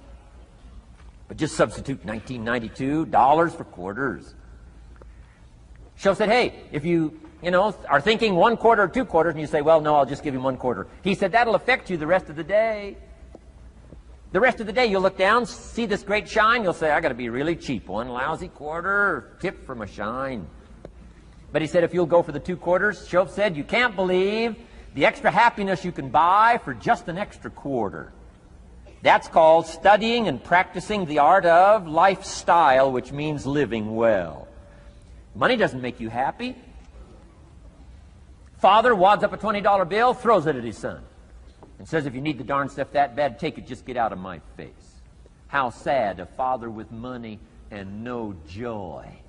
He studied economics, but he never studied joy. I'm asking you to turn that around. Turn that all around. I did a seminar one time, St. Louis, Missouri.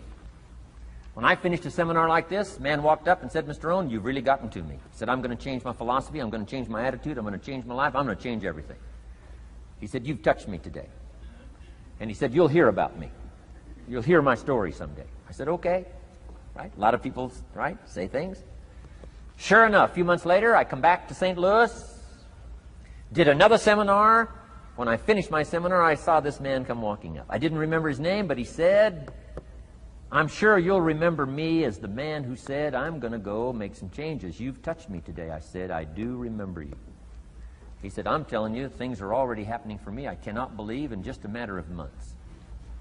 He said, one of the things I decided to change was my relationship with my family.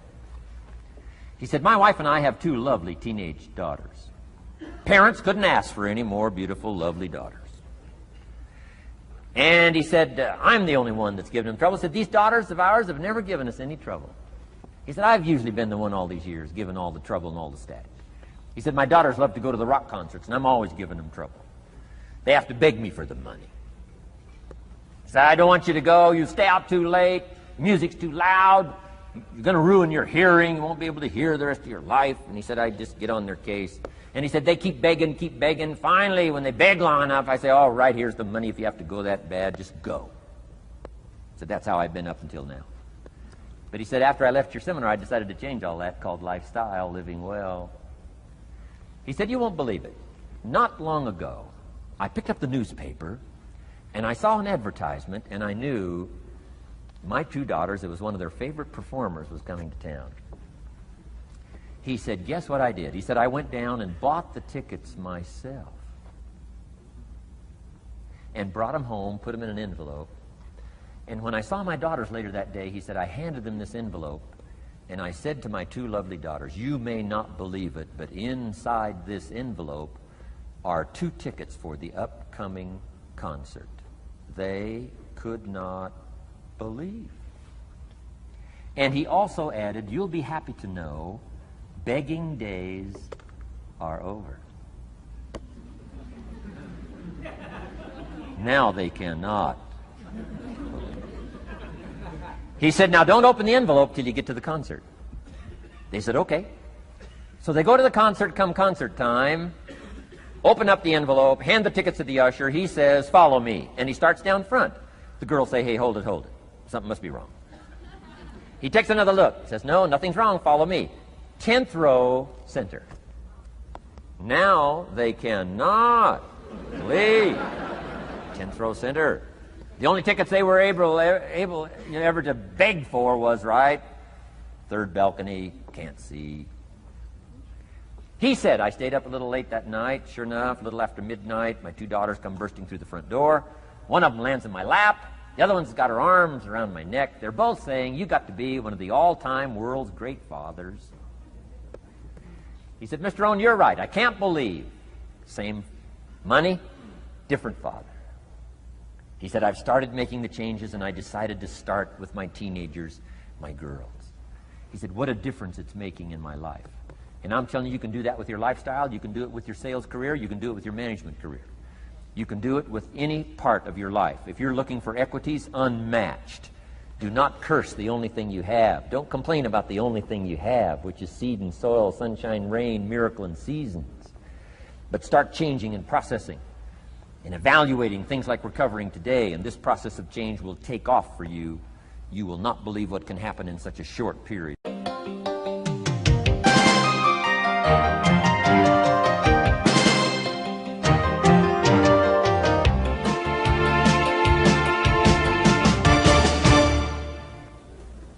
Next subject, personal development.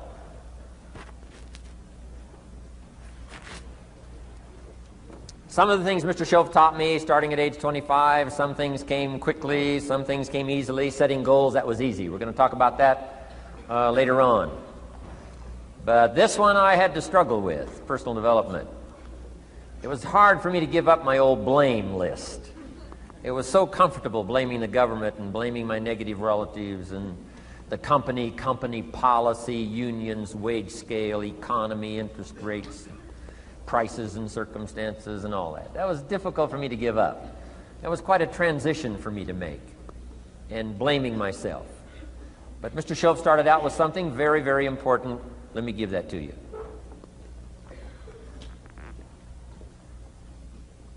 He said, it's not what happens that determines the major part of your future. It's not what happens. What happens, happens to us all. He said the key is what you do about it. It's not what happens, it's what you do about it. And he said if you will start that process of change, do something different the next 90 days than you did the last 90 days, like picking up the books to read. Do something different, like the new health disciplines, relationship with your family, whatever it is, doesn't matter how small it is. If you'll start doing different things with the same circumstances, since we cannot change the circumstances, but we can change ourselves. We can change what we do. And then he gave me another secret to success when he said, what you have at the moment, Mr. Rohn, you've attracted by the person you've become. What you have at the moment, you've attracted by the person you've become. Few little simple principles here. Once you understand these, it starts to explain so much. Now, sometimes it's a little tough to take, blaming yourself instead of the marketplace, taking responsibility instead of putting it off on someone else. That transition sometimes is a challenging mission. And this one was a little tough for me. So let's talk a little bit about personal development, that extraordinary adventure I undertook starting at age 25. And I've never ceased that adventure. I'm still going for it. In the 90s, I want to get better and better. I want my craft to get better, my business operations to get better, the things I do to get better. Because once I picked up this simple formula, I'm telling you, it's easy to figure out where the problem is if you go to work on it. Now, let's talk about personal development. And in helping kids understand personal development, I always start with money. Now, money's not the only place to start. Money certainly isn't the only value, but we've all got to start somewhere, and money's something you can count, right? Kids are interested in money, okay?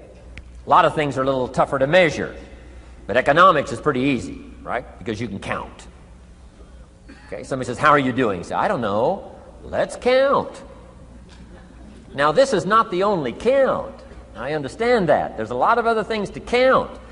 But to see if there may be some errors in your judgment and lack of disciplines in your life, we might as well start with money, because it's so easy to count.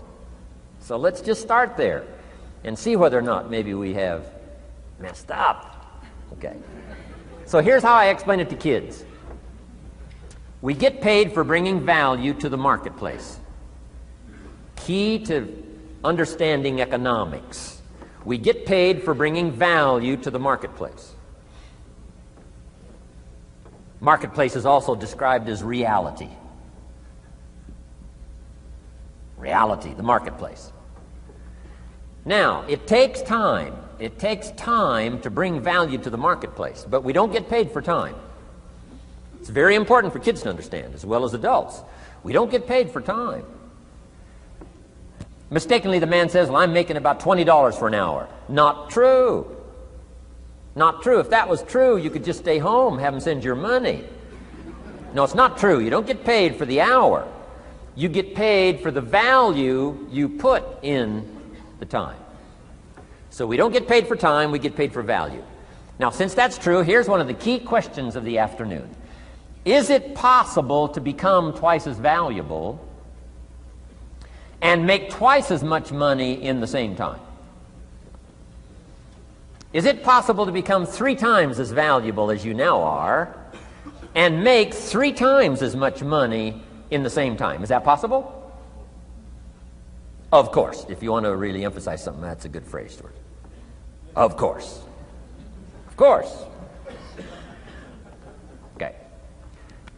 Now, all you have to do to earn more money in the same time is simply become more valuable. America's unique. It's a ladder to climb. Starts down here, what, about $4 an hour? Big argument last year in Congress about the starting place. Should be 5, should be 5, should be 5. Well, no, it doesn't need to be 5. Why not start with 4? It's a ladder.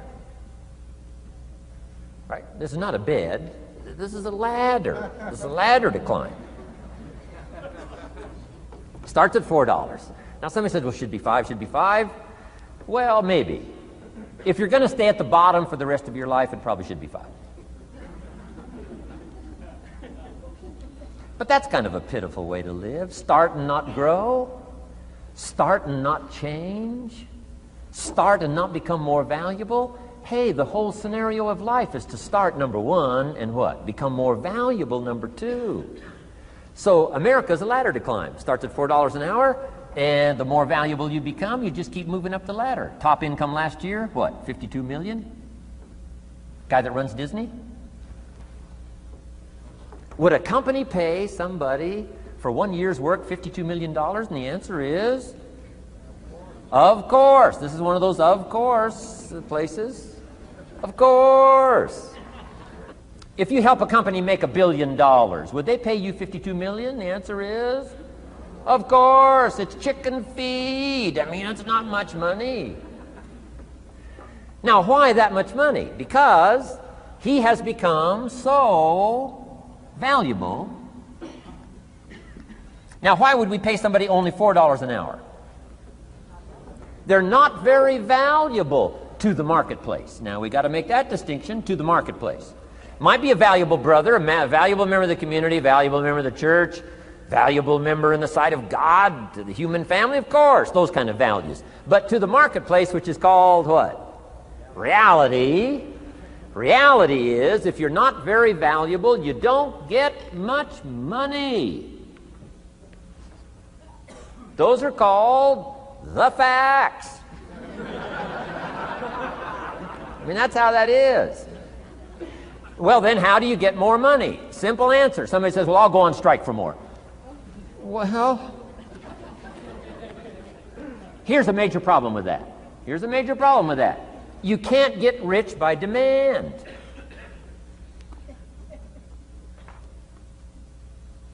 Somebody says, well, I'm waiting for a raise. I'm telling you, it's easier to climb than to wait for a raise. Why not just become more valuable rather than wait? I'm telling you, that's the key to all good things. Becoming more valuable. Why would we pay somebody $400 an hour? They've become more valuable to the marketplace. See how this works? I'm telling you, this stuff is so easy. This is America. This is a ladder. How far is it from 4 to 5? I'm telling you, it's not far. $4 to $5 an hour? If you work for McDonald's, haul out the trash, they'll pay you $5 an hour. If you whistle while you haul out the trash, they'll pay you $5 an hour. I'm telling you. You'll get an extra $1 just for a good attitude. Yay, McDonald's. Wear the hat. It's incredible. $5. And then you just keep becoming more valuable, more valuable, more valuable. I got a telephone call 5 years ago. The company said, we're ready to expand internationally. We need some help. I was sort of semi-retired. Right? Looking for the next exotic beach. They said, no, Mr. Rohn, we got a project for you. Right? We're going to expand internationally. We could use your help. Next little while, we'll add some millions to your fortune, make it worth your while. I said, okay. I thought later, isn't that interesting that they called me? My second thought was, of course they'd call me. Who else would they call? I mean, you know, I can get the job done. Now, how come I got a telephone call worth millions? I had become valuable. Now, I'm a farm boy from Idaho. I was raised in obscurity. 1 year of college, and I thought I was thoroughly educated. Made all kinds of mistakes galore. At age 25, the creditors are calling me saying, hey, you told us the check was in the mail. I got pennies in my pocket. I got nothing in the bank. I'm behind on my promises. How come I get a telephone call 5 years ago and it's worth millions? I changed. I turned my life around. Is it possible to become worth millions? Speaking economically, now there's a lot of values to become, but let's just talk economics. Is it possible to become that valuable? And the answer is, of course, of course. Now let me give you the secret. Shoaff said, here's the secret, Mr. Rohn. Learn to work harder on yourself than you do on your job. Once I got that, it turned my life around. Learn to work harder on yourself than you do on your job.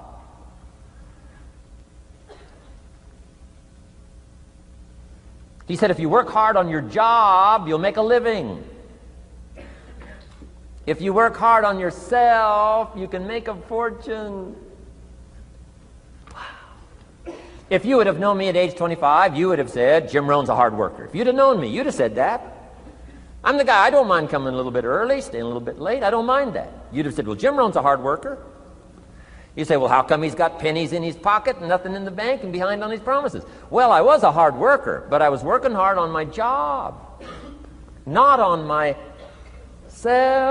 I'm telling you, if you'll learn that simple little principle and start the process today, latest tomorrow, give you tonight to think it over,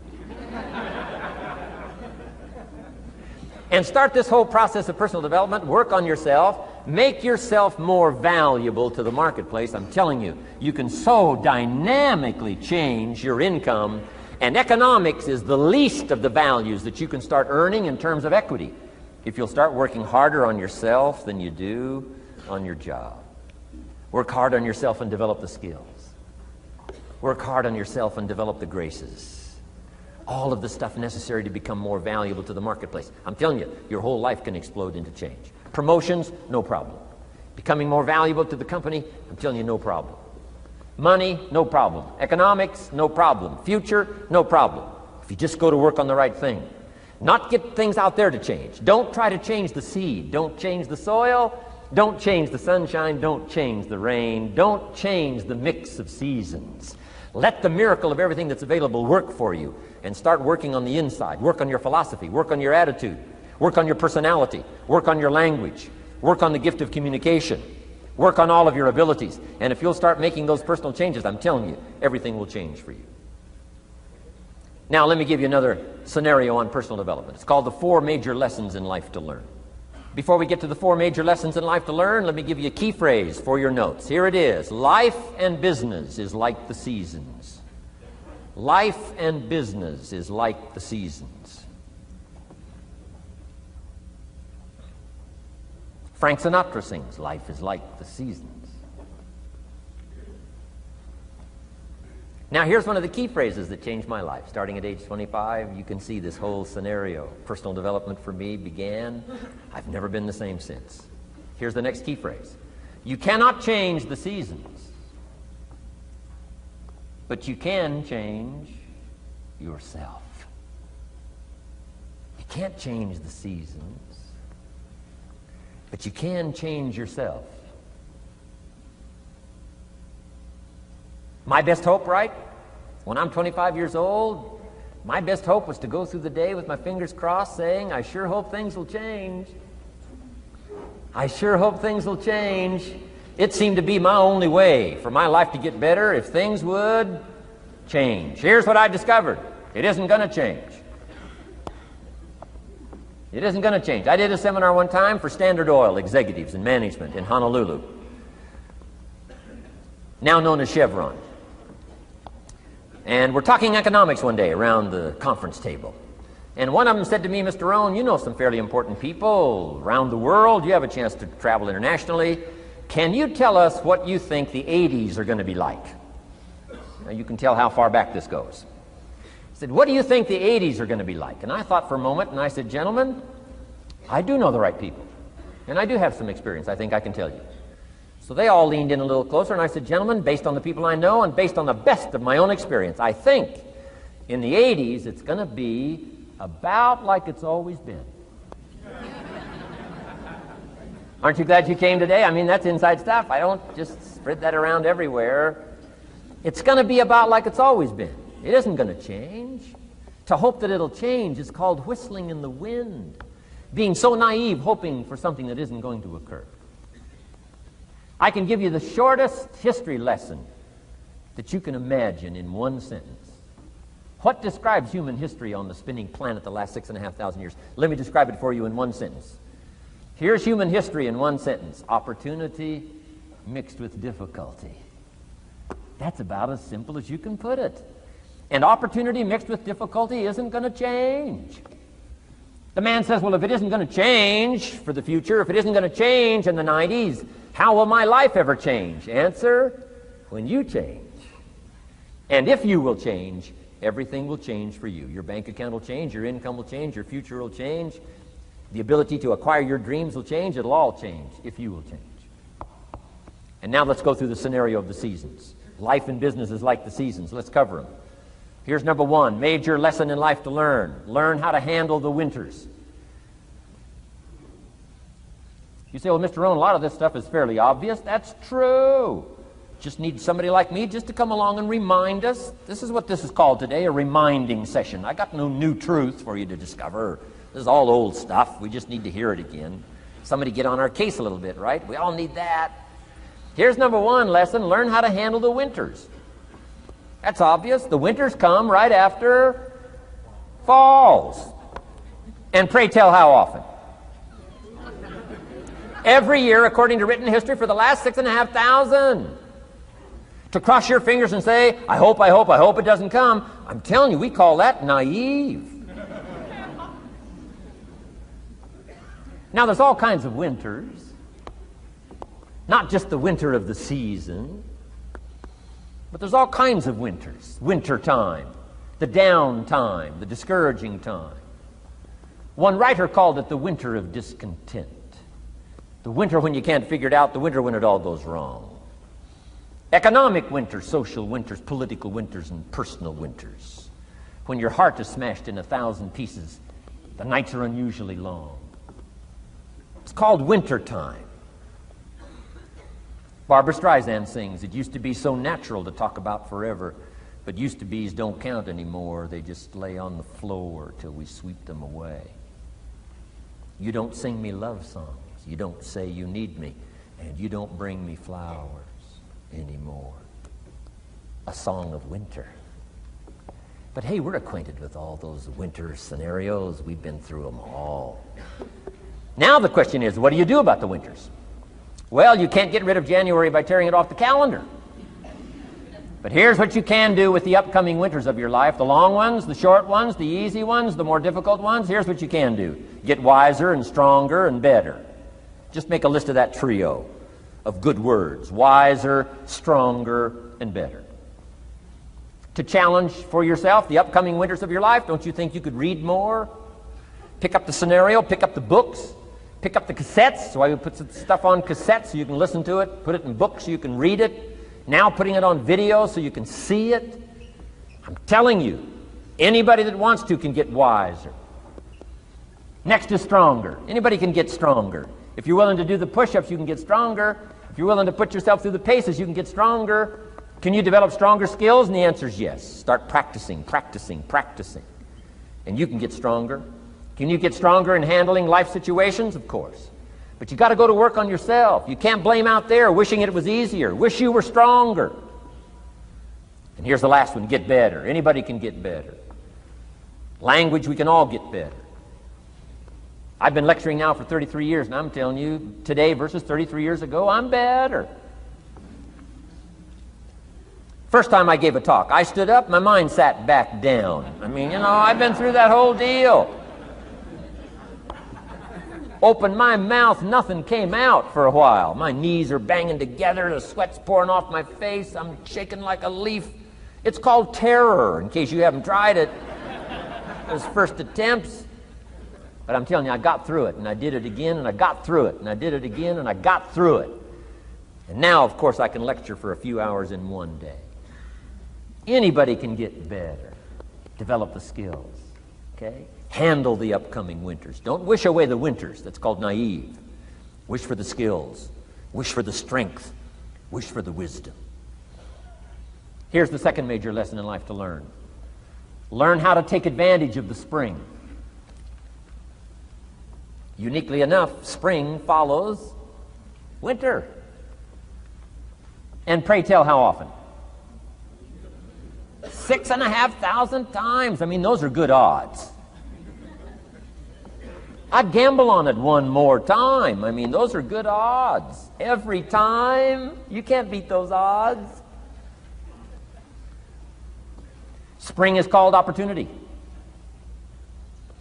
Another day is called opportunity. Days follow nights. How about that? And how often? Every day. But now here's what we must learn to do with opportunity. Underline 2 strategic words in that sentence. Take advantage. Just because spring comes is no sign you're going to look good in the fall. You've got to take advantage of it. You've got to do something with it. Read every book you can on what to do with your springs, what to do with your opportunities, what to do with your days, what to do with your chances. Don't miss the educational process. Don't miss the process of learning. To understand, opportunity keeps coming, but the key is taking advantage, taking advantage. Everybody in this room's got to learn to do one of 2 things. Plant in the spring or beg in the fall. And it doesn't mean you can't become a sophisticated beggar, but you don't need the reputation. Learn to plant in the spring, take advantage. And there's an urgency here on springtime because there's just a few springs, handful of springs offered to each of us. So take advantage swiftly and quickly. Don't just let the time pass. The Beatles wrote, "Life is very short." And for John Lennon, it was extra short. For Michael Landon, it was extra short. But life is short. At the longest, it's short. So don't just let the springs pass. Take advantage. Seize the day. Seize the moment. Seize the opportunity. That's the key. Springtime. Life is fragile.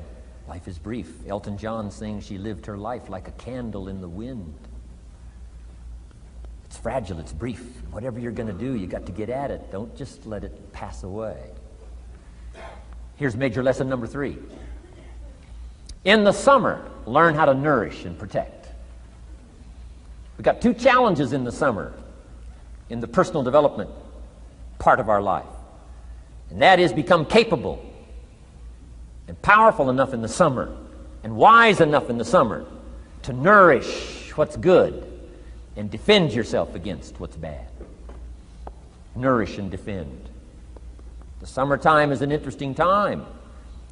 It holds the possibility of the promise of harvest time, but it also has the possibility of the threat. Sure enough, as soon as you've planted your garden, the busy bugs and the noxious weeds are out to take it. And let me give you another word of advice. They will take it unless you prevent it.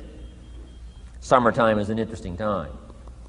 Best as I can describe summertime, you got to nourish your values like a mother. Nourish like a mother. Go after the threat to the values you've got like a father. Deal with the weeds. Kill the weeds. Nourish the garden and kill the weeds. That's called summertime. What a challenging time. Give life like a mother. Take life like a father. Summertime. You got to deal with the negative as well as the positive. Summertime is a unique, complex mix of positive and negative. Opportunity and threat. What a scenario of life itself. Opportunity and threat to the opportunity. And you got to deal with both. You got to think positive and you got to think negative.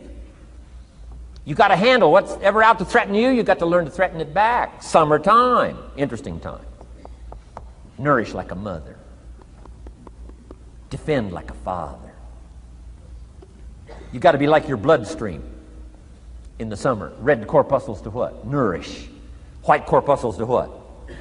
Fight. You've got to both nourish and fight. You've got to nourish and be vigilant. Okay. White corpuscles think negative. You can't just think positive. We call you naive. Somebody says, well, I've been taught to be all positive. You'll be some kind of freak. You can't be all positive. Thank God for white corpuscles that think negative all day. Guess what white corpuscles are looking for all day? Problems, infection. White corpuscles will say, just show me some infection, I'll kill it. Why? It's out to kill the body. It's out to kill our chances. It's out to kill our future. Whatever threatens us, we threaten. I'm asking you to take sword to your enemies. Whatever's out to threaten you, threaten your health, you got to threaten it back. Like white corpuscles. Kill what's evil. Nourish what's good. Love like a mother. Hate like a father. Father says to whatever threatens his family, take 2 or 3 more steps toward this family and threaten my family, you'll cease to exist. I'm father, I kill.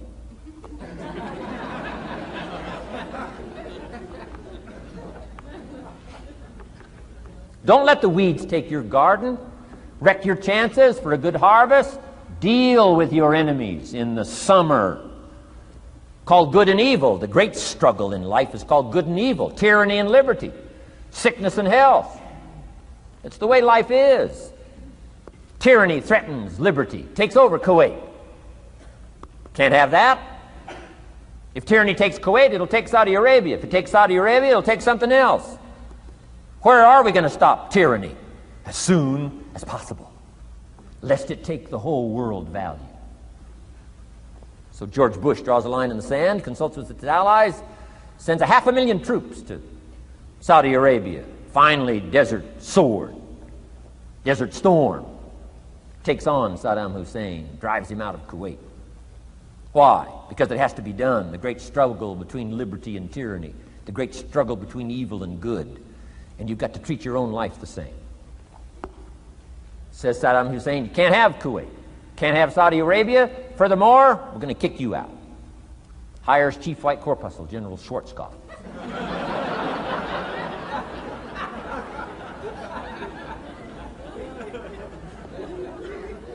Takes care of the matter. I'm asking you in the summer, nourish like a mother. Threaten whatever threatens you like a father. Now you can also turn around the scenario, that's true. Love like a father, hate like a mother. Give life like a father, take life like a mother. You can turn the scenario around. The key is both love and hate. Single parents have got the greatest challenge. Love like a mother, hate like a father. Love like a father, hate like a mother. Nothing more dangerous than an angry mother.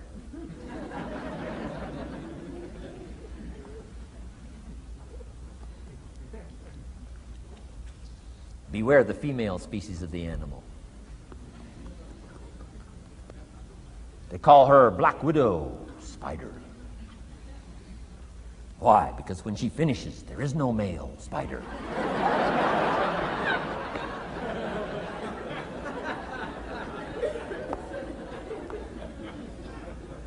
I saw this article. I was flying on an airplane up in Canada. I saw this article in one of the airplane magazines. Showed a picture of this guy with his shirt off, these claw marks down his back, teeth marks in his neck. The guy almost got killed. He was out in the woods, saw a mama bear with her little cub. Said, oh, this looks cute. Had his flash camera, went flash, flash, took a picture. Mama bear treats it unkindly, promptly chases him. Caught him, almost killed him before they got to him.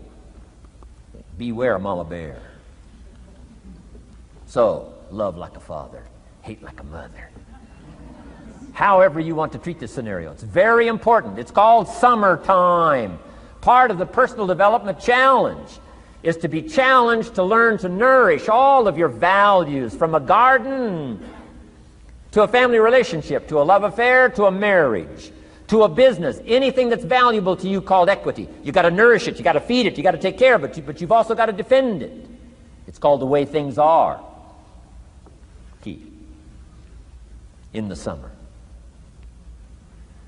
Now here's number 4. Fourth major lesson in life to learn. In the fall, in the harvest, learn to reap in the harvest without complaint. Important part of personal development.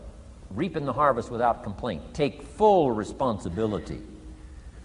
Once you've learned this scenario, it's not the seed, it's not the soil, it's not the sunshine, it's not the rain, it's not the miracle of the giving of life, it's not the seasons that's to be criticized. We must take personal responsibility. So in the harvest, take personal responsibility. It's your crop. Whatever you've reaped, it's your crop. Take responsibility. No complaint. And here's the next one. No apology. The best of human maturity is no apology if you've done well, and no complaint if you haven't. Knowing that that's where the answers lie, within, and then without in the miracle of the possibilities that we have to work with. Those are the 4 major lessons in life to learn. Let's talk about some more parts of personal development. Here's the first one. Physical. The physical side. Got to take care of yourself. Do not neglect to take care of yourself.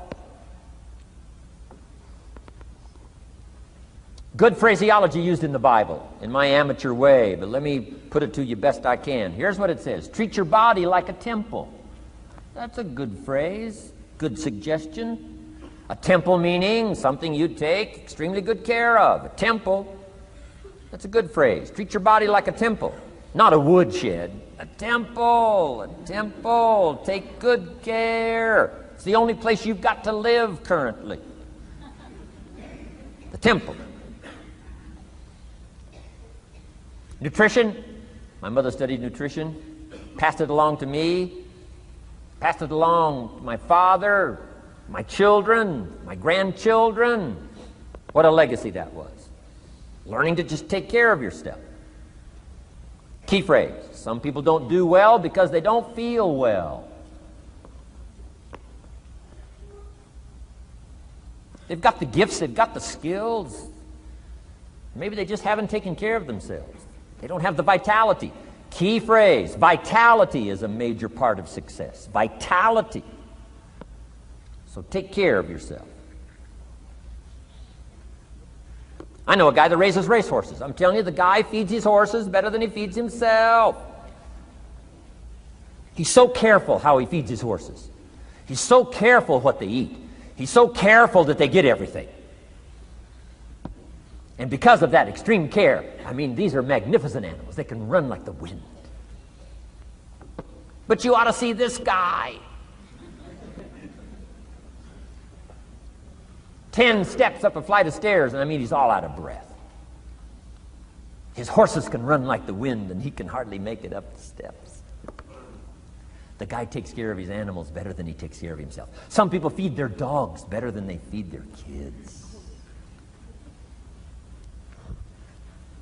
Physical.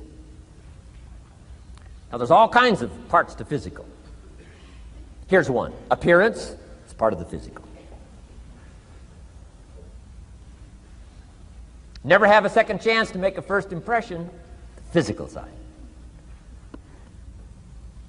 And here's some of the best advice on appearance I can give you. It comes from ancient script again. It says, God looks on the inside, people look on the outside. Isn't that good information? Now you say, well, people shouldn't judge you by how you look. Well, let me give you a clue. They do. They do. You can't deal in these shoulds and shouldn'ts. You'll be tipped over the rest of your life.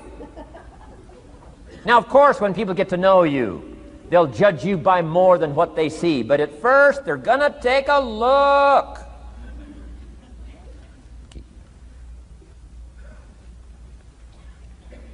So, here's the best advice I can give you. Make sure the outside is a major reflection of what's going on inside. The physical side. A few minutes a day, stay healthy. A little bit of study on nutrition, stay healthy. Key. Now here's the next part of personal development, the spiritual part. Now, I'm an amateur on the spiritual side. I do happen to believe that human beings are more than just an advanced life form. An advanced species of the animal kingdom. I do believe humans are a special creation. That's just my personal belief, and I don't ask you to buy it. But here's what I do ask you to buy. If you do believe in spirituality in any manner, here's my best advice. Study it and practice it. Do not neglect your values. Do not neglect your virtues. If you do believe in spirituality, my advice is study it and practice it. Don't let it go unstudied. Don't let it go unnourished, if you do believe. That's my best advice on the spiritual side. Now here's the third part. The mental side. Part of this personal development challenge is to develop mentally. Learn, study, grow, change. It's what schooling is all about. And the human development takes time, incredible amounts of time.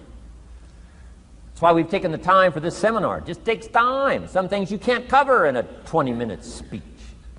You can't cover in a little 5-minute talk. It takes time. For humans, it seems like more time than any other life form, human beings. The little wildebeest in Africa. Guess how much time it's got as soon as it's born to be able to run with the pack so it doesn't get eaten by the lions? Guess how much time it's got? A few minutes. As soon as the little wildebeest is born, tries to stand up, falls down. Its mother nudges it, gets it to stand back up, falls back down. Finally, on little shaky legs, it tries to nurse. Mother pushes it away. She moves away, so it can't nurse. Why? You can't nurse now. You've got to develop some strength now. The lions. Falls down, gets back up, tries to nurse. Mother pushes it away. No. You got to get these legs strong. How much time have we got? Not much time. Mama wildebeest says, not much time. Not hours, not days, minutes. Wow. But the human baby, wow. After 16 years, we're not sure. Right? Unbelievable amount of time it takes. So it does take time for personal development. It does take time for spiritual development, physical development. But here's also what takes time, and that's your mental development. Feeding the mind. Nourishing the mind. Some people read so little, they got rickets of the mind. They couldn't give you a good, strong argument as to their own personal beliefs. Here's one of the challenges we've got as parents, and that is to get our kids ready to debate the major life issues of the 90s. They've got to get ready to debate. We've spent this last couple of decades debating communism. Communism taught capital belongs in the hands of the state. We've been teaching, no, capital belongs in the hands of the people. Communism taught people are too dumb and stupid to know what to do with capital. You've got to take capital away from all the dumb, stupid people and give it to the all-knowing, all-wise state. And let the state run everything and let the people meekly show up for their work assignment. All glory to the state, communism taught. Kid says, well, is that right? No, all glory to the people. Let the state be the servant of its people, not the people be the servant of the state. I'm telling you, you've got to be able to pick up those ideologies. You've got to be able to pick up the philosophy. And here's the next part. You've got to be able to defend it. If you can't defend your virtues and if you can't defend your values, I'm telling you, even in the 90s, you'll fall prey to philosophies that are not in your best interest. And we've got to help our teenagers, we've got to help our kids especially to be able to debate the major life issues, the political issues and the social issues and the religious issues and the spiritual issues and the nutritional issues and the economic issues and all of the rest of the issues that are valuable for us to build the kind of equities we want. You got to get yourself ready. And one of the ways you got to get ready is not just physical and not just spiritual. You got to get ready mentally.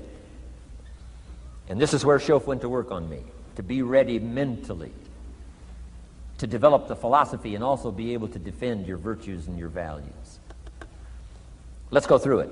You need a good library.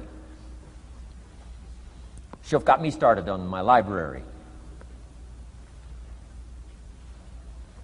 Here's one of the books he recommended. Think and Grow Rich by Napoleon Hill. Think and Grow Rich. Shof said to me, doesn't that book and title intrigue you? Think and Grow Rich. Don't you have to read that book? Think and Grow Rich. I said, yes, sir. By Napoleon Hill. I went and found that book in a used bookstore. That's where I had to start. In a used bookstore. I paid less than 50 cents for it. I've still got it. It's one of the rare hardback covers. Think and Grow Rich by Napoleon Hill. Wow, Schoaf was right. Get a library started. It'll change your life. Any home over $200,000 has got a library. Why do you suppose that is? Wouldn't that make you curious? How come every home over $200,000 has got a library? Does that tell you something? Does that educate you at all? You say, well, I can't afford a $200,000 home. It doesn't matter what size home.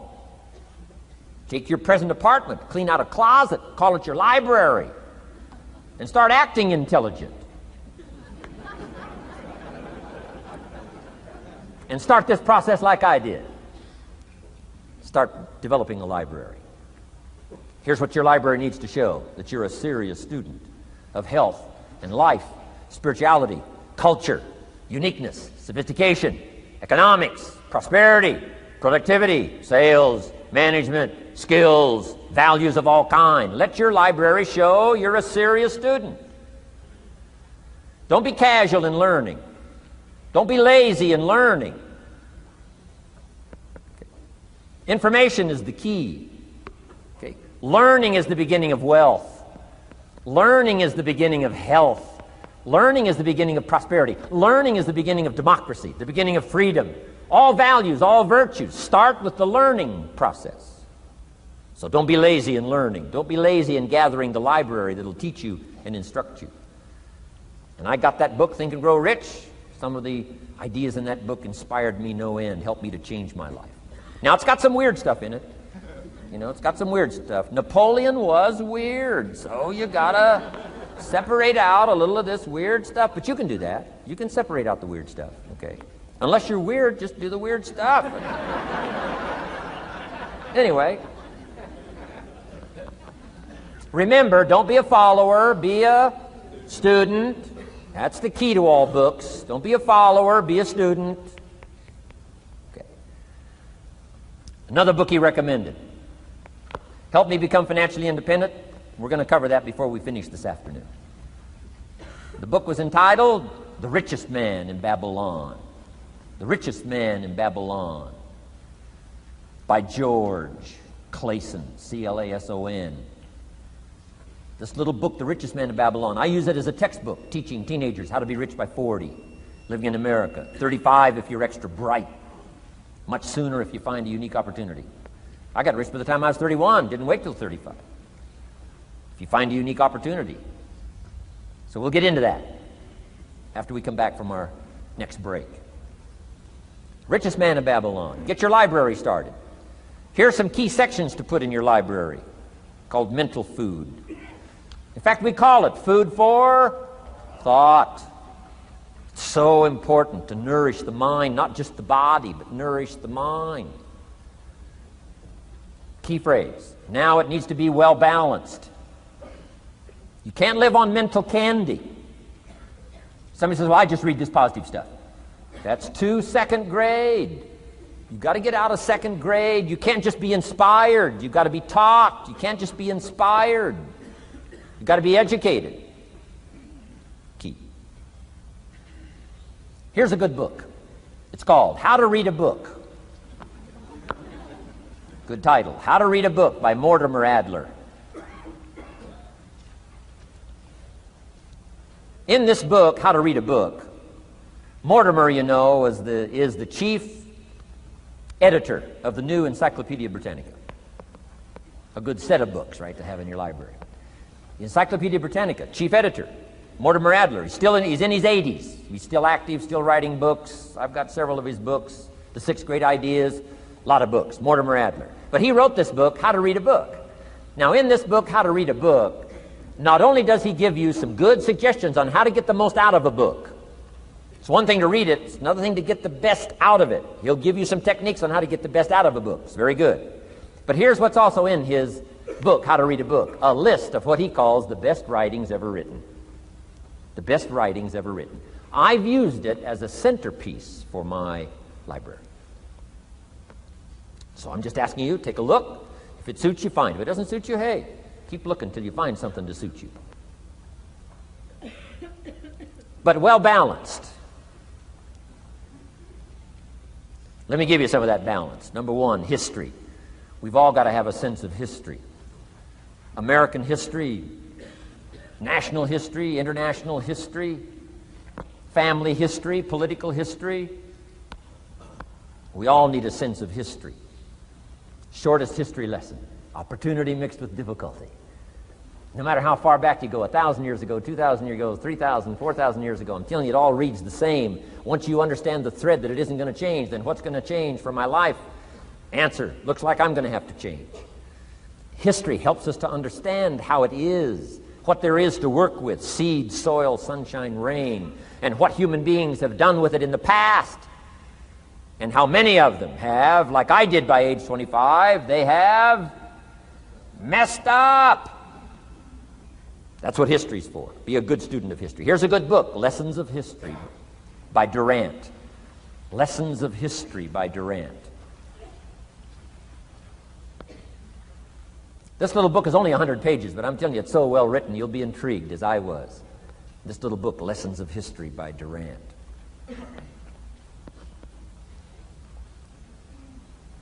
Next is philosophy. Durant also wrote a good book on philosophy. The Story of Philosophy. It's got a good rundown of the key philosophers of the last several hundred years, what they taught and some of the lives they lived. You might find it a little difficult, but hey, you can't just read the easy stuff. Key phrase to add here in parentheses, don't just read the easy stuff. You won't grow. You won't change. You won't develop. Tackle the more difficult stuff.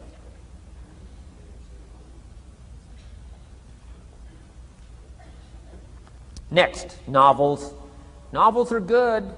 Sometimes an intriguing story keeps our attention so that the author can weave in the philosophy he or she is trying to get across. Ayn Rand was probably better at that than anybody else I could possibly think of. Atlas Shrugged, some of those towering novels.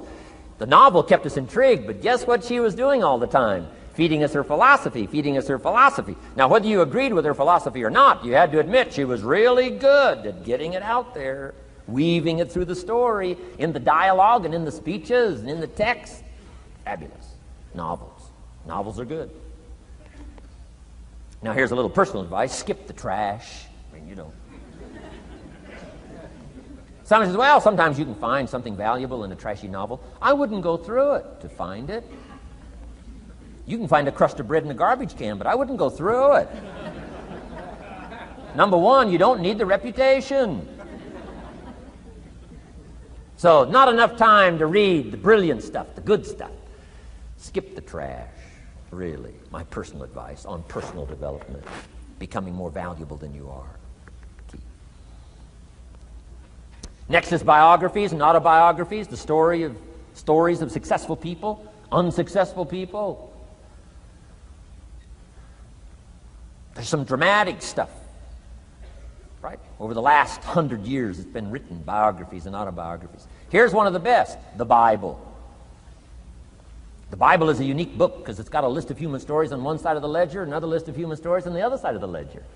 One's called examples, and the other's called warnings. And here's what we've got to have on biographies and autobiographies, both warnings and examples. In the Bible, the examples. The Bible says, look at these people's lives, follow them. Follow their philosophy, follow their advice. Then we got the warnings, right? Don't do what these people did. They messed up their life and threw their life away. Vitally important, both sides of the scenario. Now, if your life story ever gets in one of those books, make sure they use it as an example, not a warning.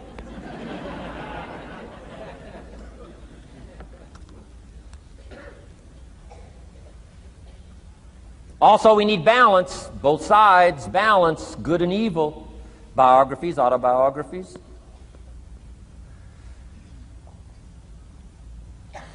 You need a book on Gandhi. You need a book on Hitler. One to illustrate how high a human being can go, and the other one to illustrate what? How low and despicable a human being can become. We need both sides of the scenario. Next, accounting. Got to have a little, at least primary view of accounting. Kids have got to start learning the difference between a debit and a credit.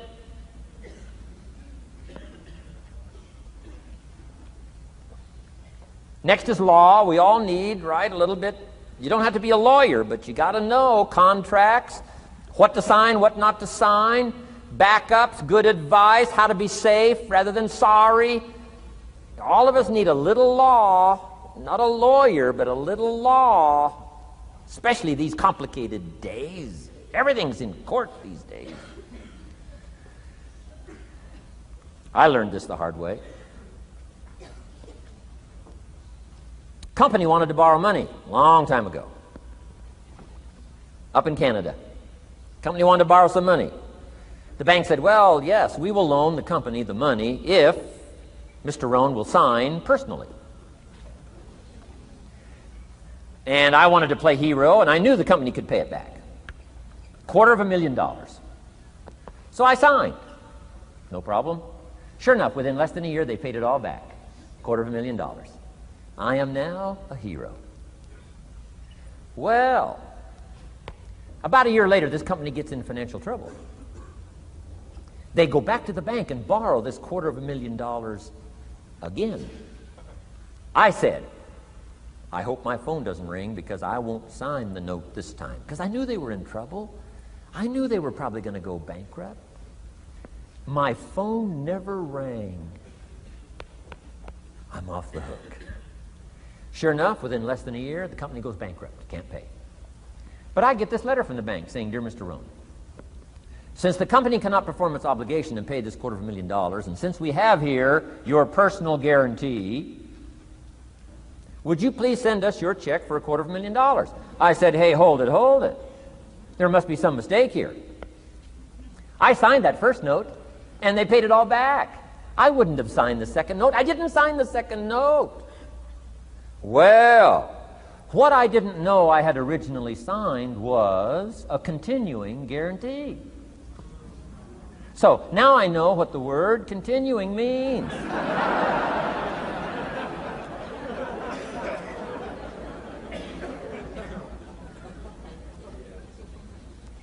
I'm asking you to study a little law, know what to sign, know how to defend yourself, right? Say, hey, we'll get back. Don't sign too quickly. I mean, there's all kinds of things here. Be a student. Don't be lazy in learning. How to defend as well as nourish. How to grow as well as take care of your enemies. You got to learn. Let your library indicate that you're a serious student about personal relationships with your family, gifts and skills, economics, and all the rest. Here's the next one. Economics. We're going to study that when we come back from our break.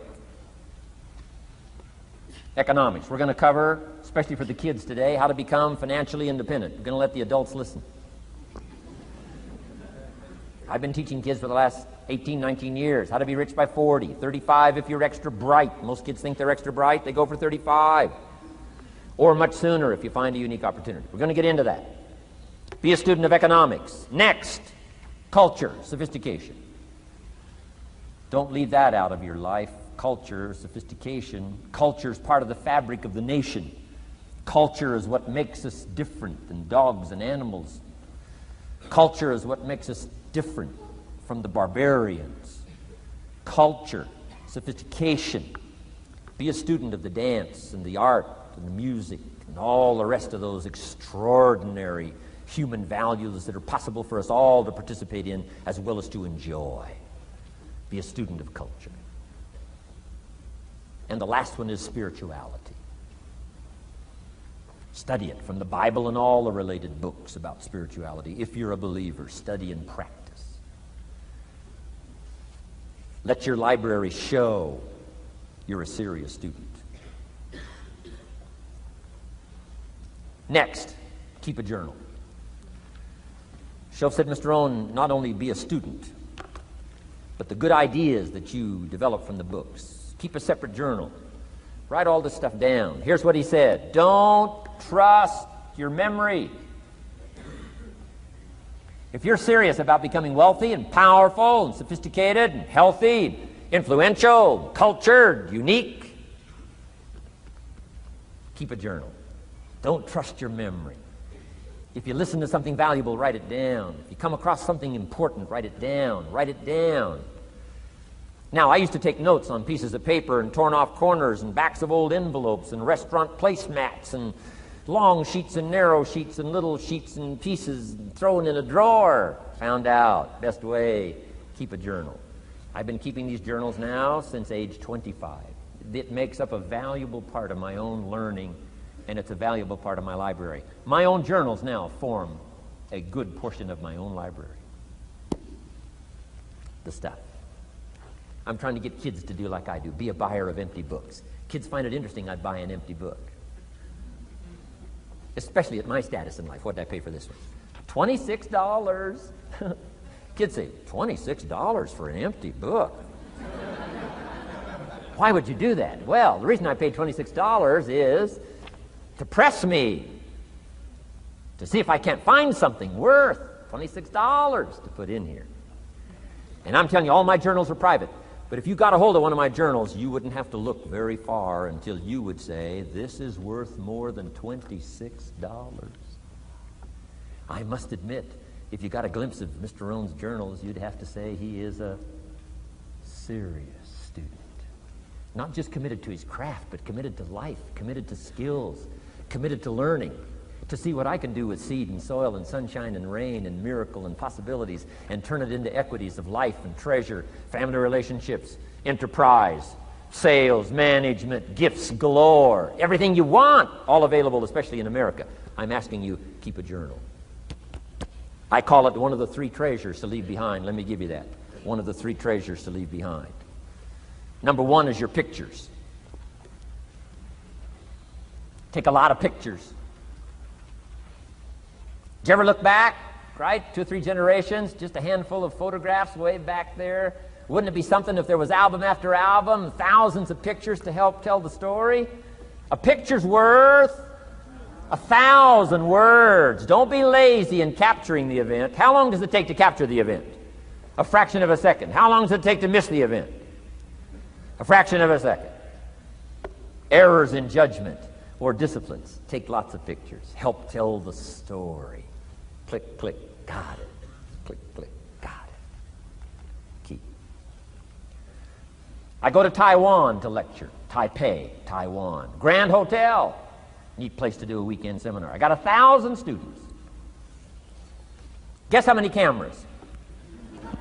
1,000 cameras. They all bring their cameras. They wouldn't miss the event, take pictures. Takes me more time to take pictures than it does to do the lectures. Here's my new American friend. Here's my new American friend. Click, click, save it. Got it. 1,000 words, each one. What a scenario. Don't miss the pictures. When you're gone, one of the things to leave behind, the treasure in picture as well as in words.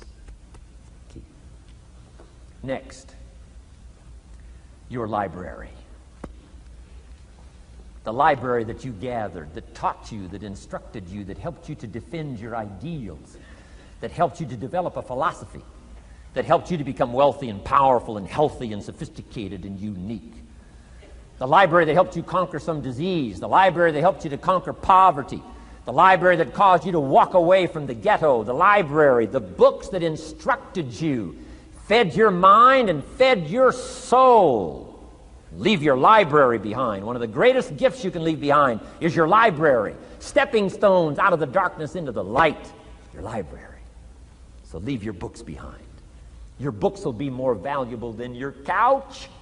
Your books, your books, your books. And third is your journals. The ideas that you picked up. The notes you took at seminars like this. Wherever you found an occasion to gather something valuable and put it in here so you could go back over it and go back over it. Repetition is the mother of skill. Read it one more time. Learn it one more time. See if you can digest it one more time. Let it coach you one more time. Let it teach you one more time. Let it inspire you one more time. Words are inspirational. The lyrics of a song. And not just read it once. That's why we put our stuff on cassettes, so you can go through it again and again and again. If you hear a beautiful song that does something to you, you don't say, well, that's enough. Don't need to hear that again. No. Wouldn't you want to hear it again, hear it again, hear it again? Let it instruct you. Let it feed you. Let it teach you. Take you on wings of emotional journeys. Wouldn't you want to do that again? The answer is yes. That's what's so important. And here's what's important. One of the things to leave behind, that's your journals. All the stuff you took the meticulous time to gather. One of the greatest proofs that you're a serious student. Taking pictures, that's pretty easy. Buying a book at a bookstore, that's pretty easy. Here's one that's a little more challenging. Be student enough of your own life and your own future and your own destiny. Be student enough to take the time to keep the notes and keep the journal. You'll be so glad you did. What a treasure to leave behind when you go. Your journals. Wow. I wouldn't be without mine now. I'm in Carmel, California, one of my favorite places. It's where I wrote my first book called Seasons of Life. I went to this little church one Sunday morning. First time I'd been there. Little small church, I don't know, 150 people. Classic sermon that morning. Classic sermon. One of the best I've ever heard in all of my life. I happened to be there. And I had my journal. While this sermon is going on, I can't believe it was so precise, it was so unique, it was so powerful. And I've got my journal, and I'm taking notes. Taking notes of this classic sermon. Guess how many other people were taking notes? Approximately, guess. How many do you suppose? It looked like, best as I could tell, I'm the only one taking notes of this classic sermon. Now, since I'm a stranger there, and it's the first time I've been there, and I'm taking these notes, people started looking, who is he and what's he doing? I started feeling just a little bit uncomfortable. I'm still writing. Now I'm feeling kind of like a spy, right? I could hear some of them say, he's going to get out of here with some of this stuff. And I did. I'm the guy that walked away with the stuff. I'm asking you to be no less sincere and be no less committed to the advancement of your philosophy, the set of the sail. Talk about have your best year ever this year, and then get ready for next year, your very best year ever, and they'll start being the best year after year. If you'll commit yourself to some of this simple stuff called personal development, start with a walk around the block. Start with the refinement of your philosophy. Start with the teaching of your own fabulous mind, where all the answers are. I can only give you a few answers from my own experience. The rest of all the magical answers are within the confines of your own mind. But it takes the books, it takes the cassettes, it takes the videos, personal conversation, sermons, lyrics from songs, dialogue from the movie. Let your heart be stirred by words. Find ways to capture. Part of your personal development quest. Now here's the last subject on personal development just before we take our break. Isn't this good stuff? I'm telling you, this stuff changed my life. Turned me every way but loose. I've never been the same since the teacher gave me some of this simple instruction. How to go from where you are to where you want to go. How to go from what you are to what you want to become. How to go from pennies to treasure. How to go from nothing to fortune. It's all within the confines of this stuff that I've been trying to share with you. Laboring best I can. Words are clumsy when you try to in your experience. But I'm doing my best today, and I'm excited about it. Appreciate you taking all these good notes. Good students today. I appreciate that.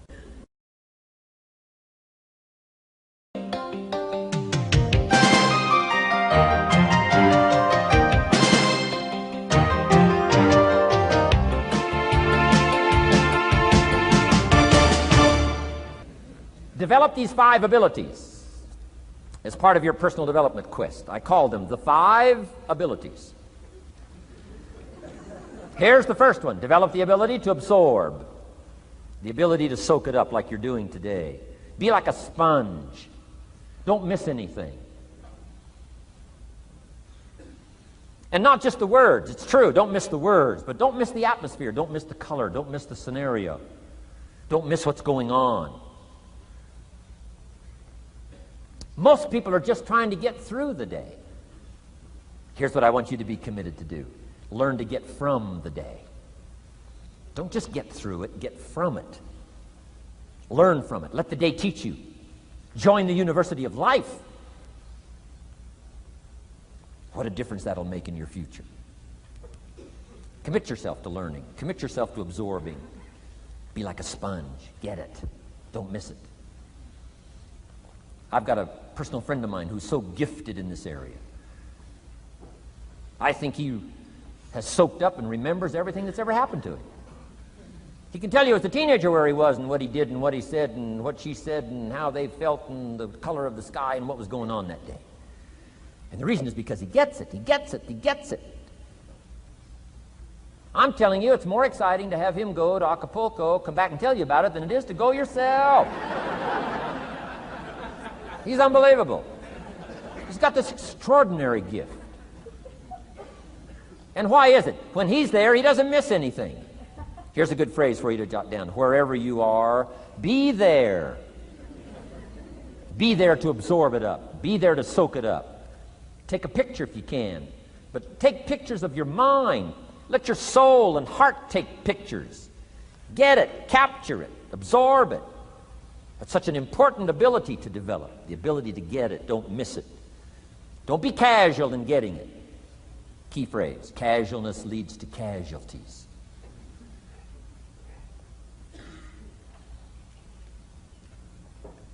Second, learn to respond. The ability to respond means let life touch you. Don't let it kill you, but let it touch you. Let sad things make you sad. Let happy things make you happy. I'm telling you, give in to the emotion. Let the emotion strike you, not just the words, not just the image.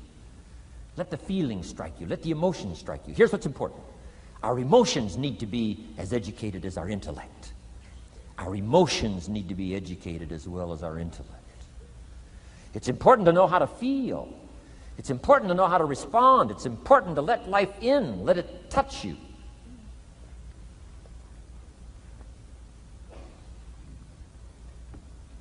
I'm the greatest guy in the world to take to the movies. I get into a good movie.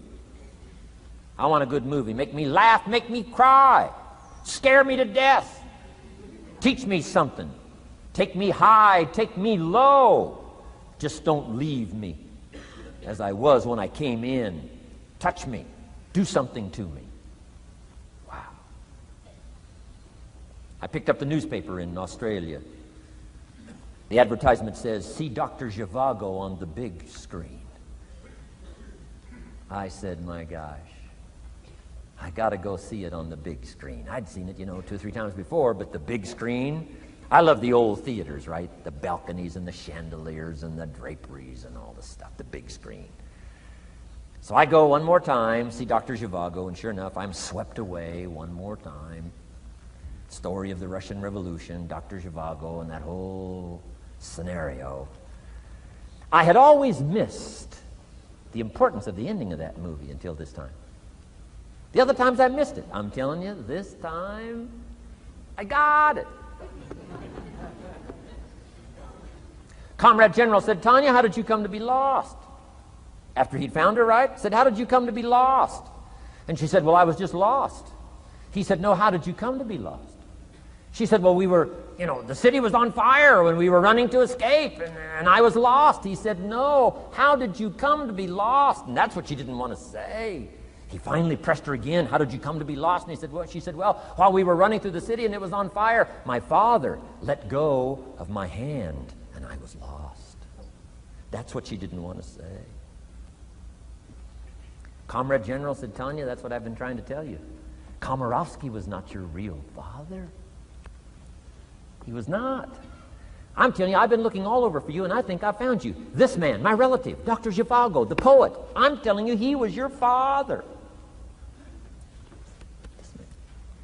And Comrade General said, Tanya, I promise you this. If this man, your real father, had been there, I promise you, he would never have let go of your hand. And I got it. This time I got it. The other times I'm eating popcorn waiting for the movie to finish. This time I got it. I got it. I got it. I'm asking you to get it. Absorb and respond. Maybe you heard the story about the evangelist here in Texas way back in the horse and buggy days. Used to put up his tent in these various Texas towns and hold tent revivals. And he put up his tent, one of these towns, expected a big crowd to come and hear him preach. And he got there first night of the tent revival, and he walked inside the tent. It was empty. And he thought, something must be wrong. He waited till 8 o'clock. Nobody showed up. He waited till 8:15. Not a soul. Finally, 8:30.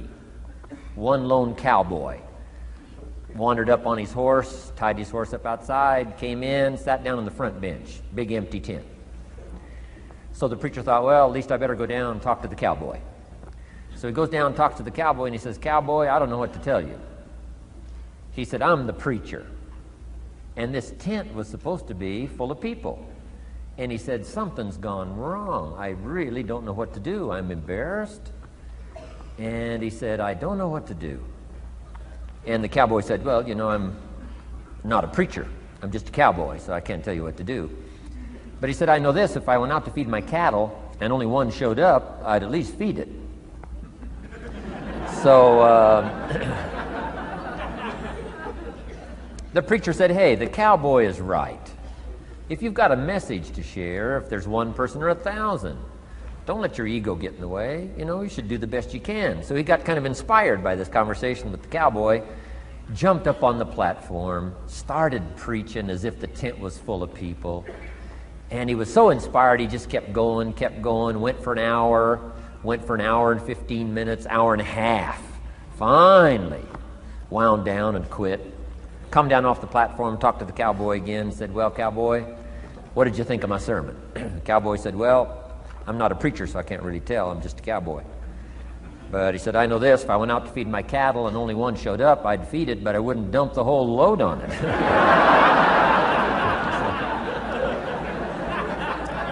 So,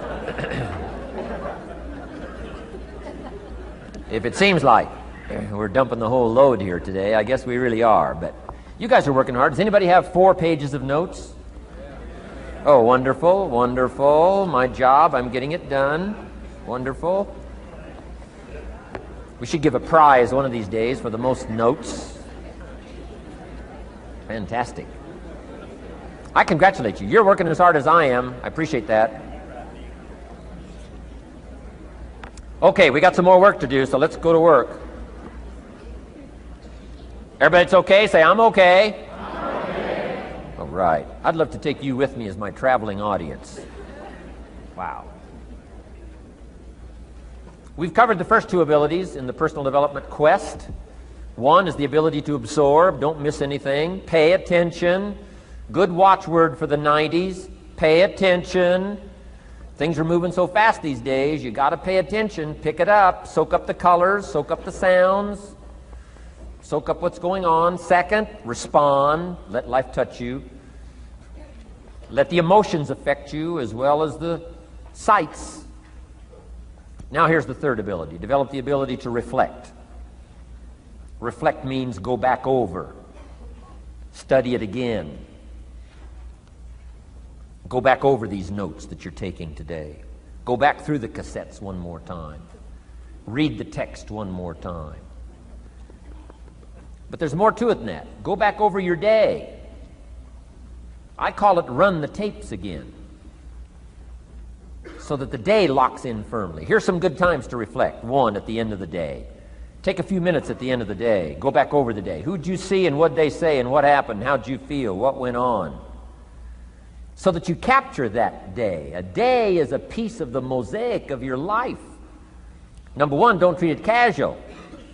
Number 2, get from the day. And then number 3, go back over the day so that it locks in that experience, the knowledge, the sights, the sounds, the panorama, the color, motion picture of the day. Just lock it in. so that it will serve you for the future, having that day, not missing it. Next, take a few hours at the end of the week, called time to reflect. Go back over your day timer, go back over your calendar, go back over your appointment book. Where did you go and who did you see and how did it feel and what went on? Capture that week. A week is a pretty good chunk of time. Next, take half a day at the end of the month, called time to reflect. And do the same thing again. Go back over what you read, go back over what you heard, go back over what you saw. Go back over the feelings to capture it so that it serves you. Next, take a weekend at the end of the year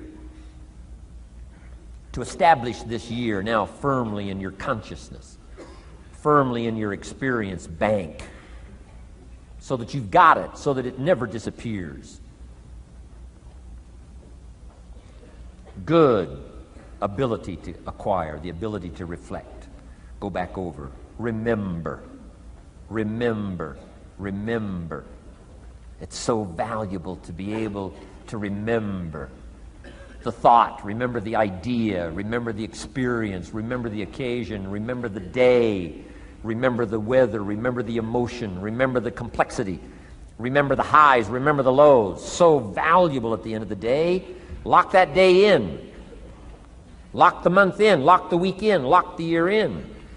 Old Testament says a unique scenario unfolded according to the law, and that was they worked 9 years, and the 10th year was a sabbatical. The 10th year, work 9, take the 10th year, and not just to relax, not just to replenish, not maybe just to get physically in shape. Change of pace, we call it in the modern society, but not just for that. I'm sure that in ancient days, that sabbatical was to go over the last 9 years, what went right and what went wrong, and what worked well and what didn't work well. And how did you grow, and how did you learn, and how did you change, and what have you got now after 9 years that you didn't have at the beginning of the 9 years? See, that's so valuable, a sabbatical, some time. There's also something to be said for solitude when you reflect. Sometimes you can reflect with somebody. Husband and wife reflect on the past year, right? Parents reflect with their children on the past year. How did we do it, and how didn't we do it, and how could we improve? Colleagues can reflect with each other. But now here's one of the most important. You've got to learn to reflect with yourself. There's something to be said for solitude. There's something to be said for taking those occasions to shut out the world and shut out everything else for a while. I've got a motorhome. That's how I do it. With my motorcycle on the back. And I head for the mountains and ride the Jeep trails, where there's very few human beings on the Jeep trails, or out in the desert somewhere. It's called my time to get away. When you live a very public life, you treasure solitude. A chance to reflect, go back over my life, go back over my skills, go back over my experiences. Alone. There are some things you need to do alone. Ponder, think, wonder, read, study, absorb, soak in. See if you can't become better this year than you were last year, better the next 9 than you were the first 9. Solitude. There's even a more modern advice that says, go to the closet for time of meditation, time of prayer. Go to the closet. Closet meaning what? Away. And there's even a graphic description of the away. It said, enter into your closet and what? Got some students here, I'm sure. What? Close the door. For what? Just to shut out everything. Life is experience, and touching and seeing and looking and doing and acting and disciplines and all the stuff. But sometimes, this is where this reflecting is so important, to shut the door. To shut the door and wonder. Prayer, contemplation, thinking, and let things move in to your consciousness and awareness that no other way can it be done. Right? Flying down the freeway, I'm telling you, it's difficult to get through. So many things to do, it's difficult to get through. But times of solitude, times to reflect. So this is so valuable. Learn to reflect. Now here's why it's important to reflect. To make the past more valuable to serve you for the future. Here's what's really powerful. Learning to gather up the past and invest it in the future. Gather up today and invest it in tomorrow. Gather up this week and invest it in the next week. Gather up this year and invest it in the next year. See, that's so powerful, rather than just hanging on one more year, hanging in there, seeing what's going to happen. Learn, study. This is part of the personal development quest. Becoming better than you are, more valuable than you are, not just in terms of economics, in terms of motherhood, in terms of fatherhood, in terms of being a better brother, a better colleague, making a better contribution to the family, to society, to the community, to the church, to the office, to the commitment, to the partnership. Doesn't matter what it is that has value. Work on yourself, then you bring more value to the partnership, to the marriage, to the franchise, to the corporation, to the enterprise, to the community, to the nation. Self-development, personal development. The best contribution you can make to someone else is self-development, not self-sacrifice. Self-sacrifice only earns contempt. Self-development earns respect. Pity the mother who says, I'm just going to give up my life for my children. Self-sacrifice is not noble. Self-investment is noble from self-development. If I work on myself and become more valuable, think of what that'll do for our friendship. I used to use the old expression, you take care of me and I'll take care of you. I found out how shallow and short-ended that was. And I changed it to read like this, I'll take care of me for you, if you will please take care of you for me. And this is part of it, the personal development, that we work harder on ourselves than we do on our job. Now we bring that to the friendship. Now we bring that to the marriage. Now we bring that to the family relationship as a father, as a mother. And we develop the strength and we develop the power. That's key. And it takes, I think, this scenario of disciplines, these abilities, to acquire those gifts and those skills, that value, so that we bring more. Now, we bring more to the next week. We bring more to the next month. We bring more to the next year if you follow this absorb, respond, and reflect. I said to my father when he was about to turn 76, his 76th birthday, I said, dear father of mine, can you imagine what it's going to be like to gather up the last 75 years of your life and invest them in your 76th year? What a difference of philosophy, rather than just hanging on one more year. Gather up 75 and invest them in the next one. Gather up the last 6 years and invest it in the next year. See, that's so powerful in communication, which we're going to study soon. So powerful. So consider this. 1, the ability to absorb. 2, the ability to respond. 3, the ability to reflect.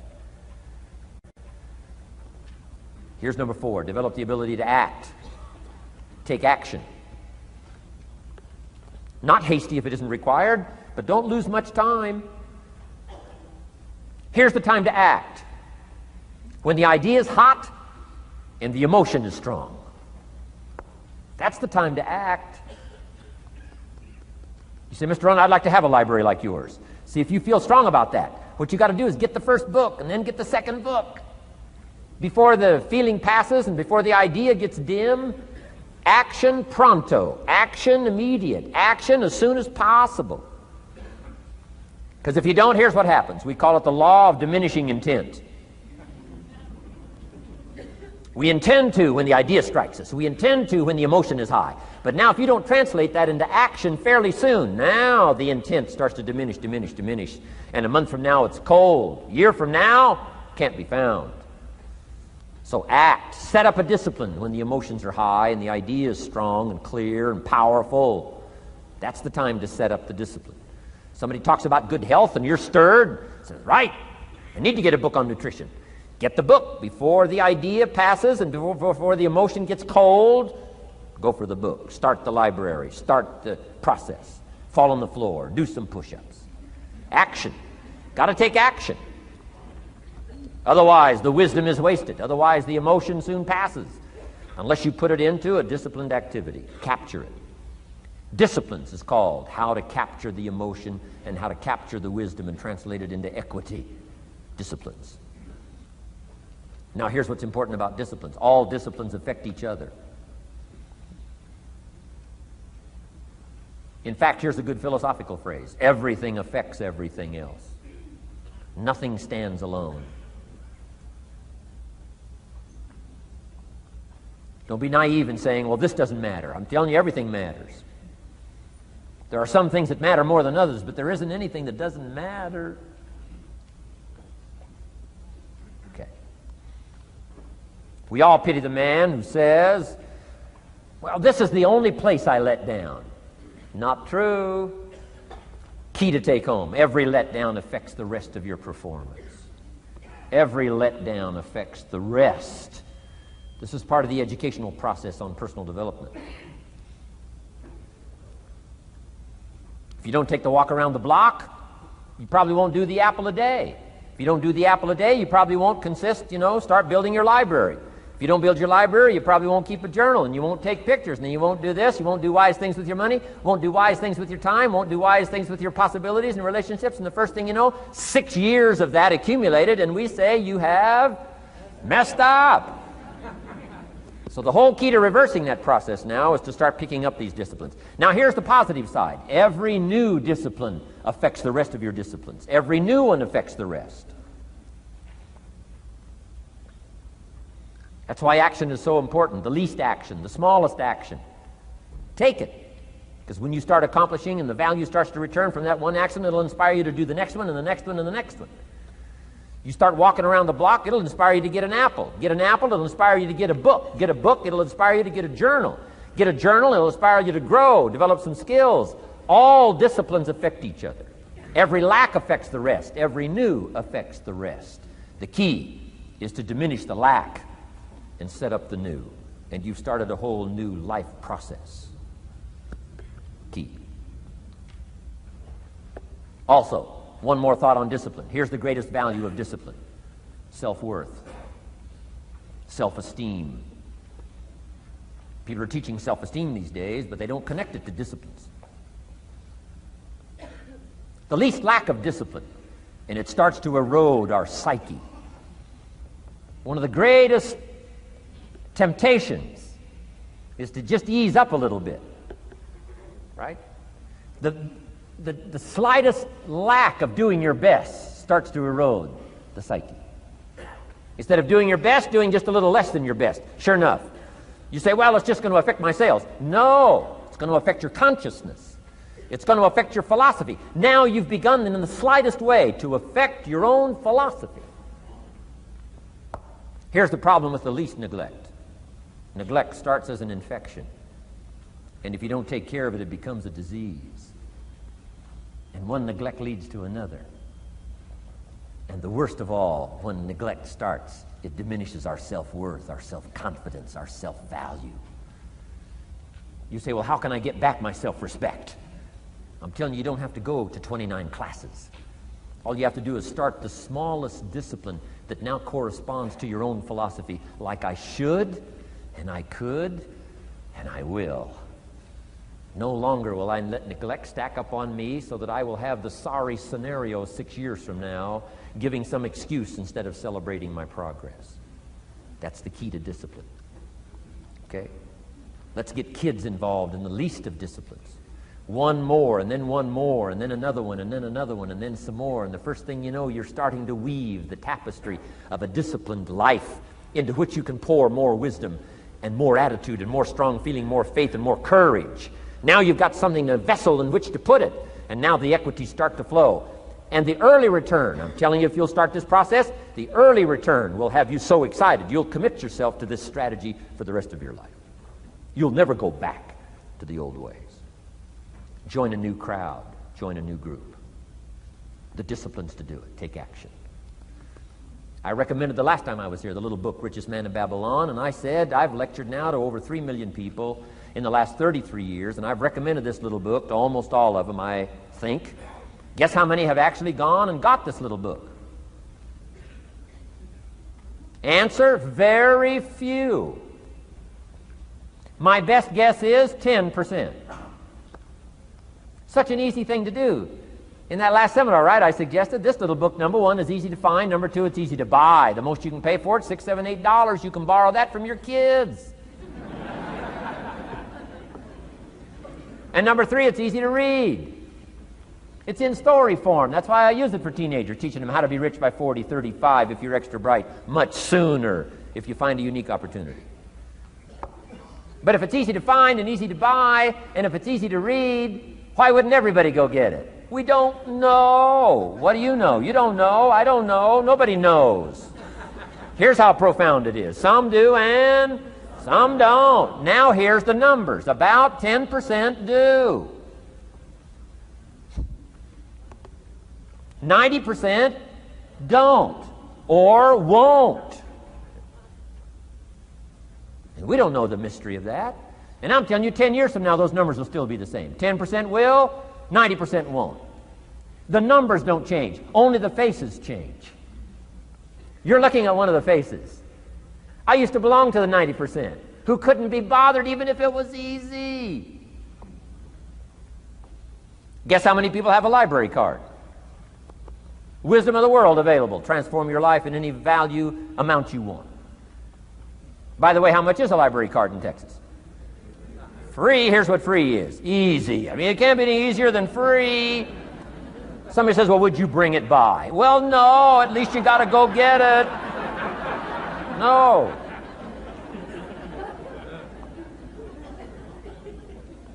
Wisdom of the world available. Transform your life spiritually, socially, personally, economically, and every other way. Teach you how to be rich and powerful and sophisticated and healthy, influential. How many people have a library card? Answer, 3%.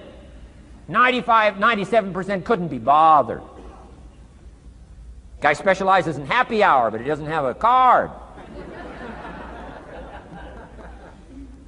And now readily and quickly blames the government and blames his company and blames policy and blames the pay scale. When if he only knew, if he joined the 3%, here's my advice to you today. Walk away from the 97%. Don't talk like they talk. Don't act like they act. Don't go where they go. Don't specialize in what they specialize in. Throw away the blame list they cling to. Start you a new life. You say, well, is it as simple as getting a library card and join the 3%? And the answer is, of course. Of course. That's how easy this stuff is. This is so easy. It's so simple. It's not complex. You don't need a 2,000-year-old guru. You don't need multi-track affirmations. I'm telling you, don't. Affirmation without discipline is the beginning of delusion. Key. Don't let somebody sweep you into some contrary way to nature itself says, unless you labor. The miracle of the seed and the soil and the seasons and God and all the other stuff that's available, sunshine and rain, that's not available to you by affirmation. It is only available to you by labor. So labor well. Okay. Learn well. Discipline yourself well. And you can have all the treasures you want. This stuff's easy and simple. It's not ocean waves and seagulls. You don't have to move to Sedona where all the force fields come together in Arizona.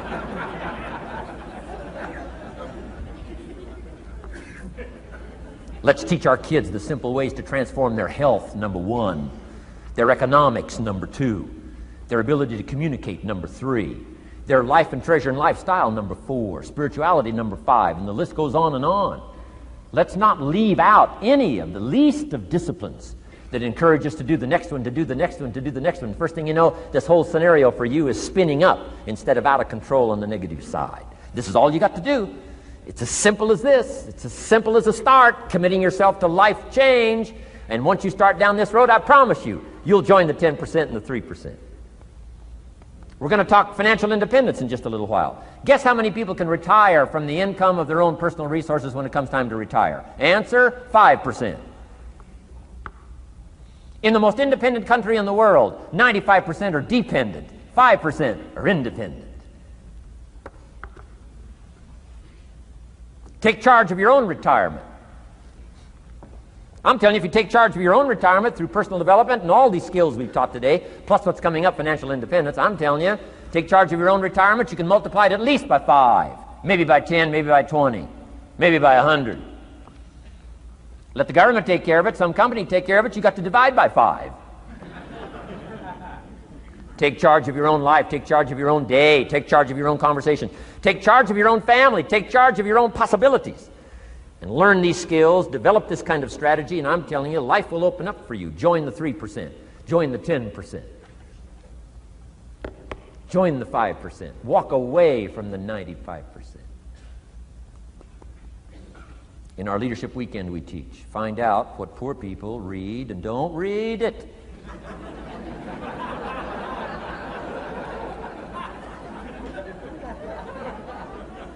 I'm telling you, don't talk like they talk. Lend a helping hand, but don't fall into their poor philosophical scenario. Don't blame what they blame. Don't use the excuses they use. It's called the language of the poor. Switch gears, switch language, switch ideas, switch strategy. Start with the simplest of disciplines. And don't bemean any of these disciplines. The smallest of disciplines starts the process of life change. And if you'll invest in this thing called discipline, you can have whatever you wish. It's called the beginning of a miracle. Now here's the last clue on discipline. Do the best you can. We covered earlier, but here's a good scenario for the do the best you can. I've got a good question for you. Is the best you can do all you can do? And the answer is no. Strangely enough.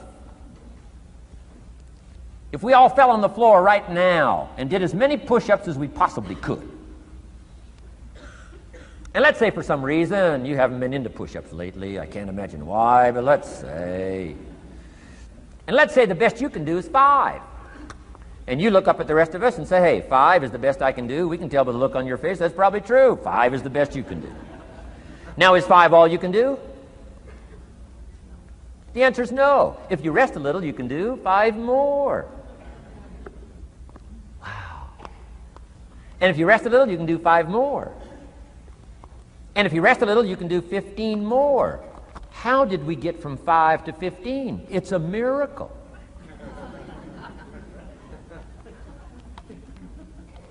And if you rest a little, you can do 15, rest a little, you can do 15, rest a little, you can do 20. How did you get from 5 to 20? It's a miracle.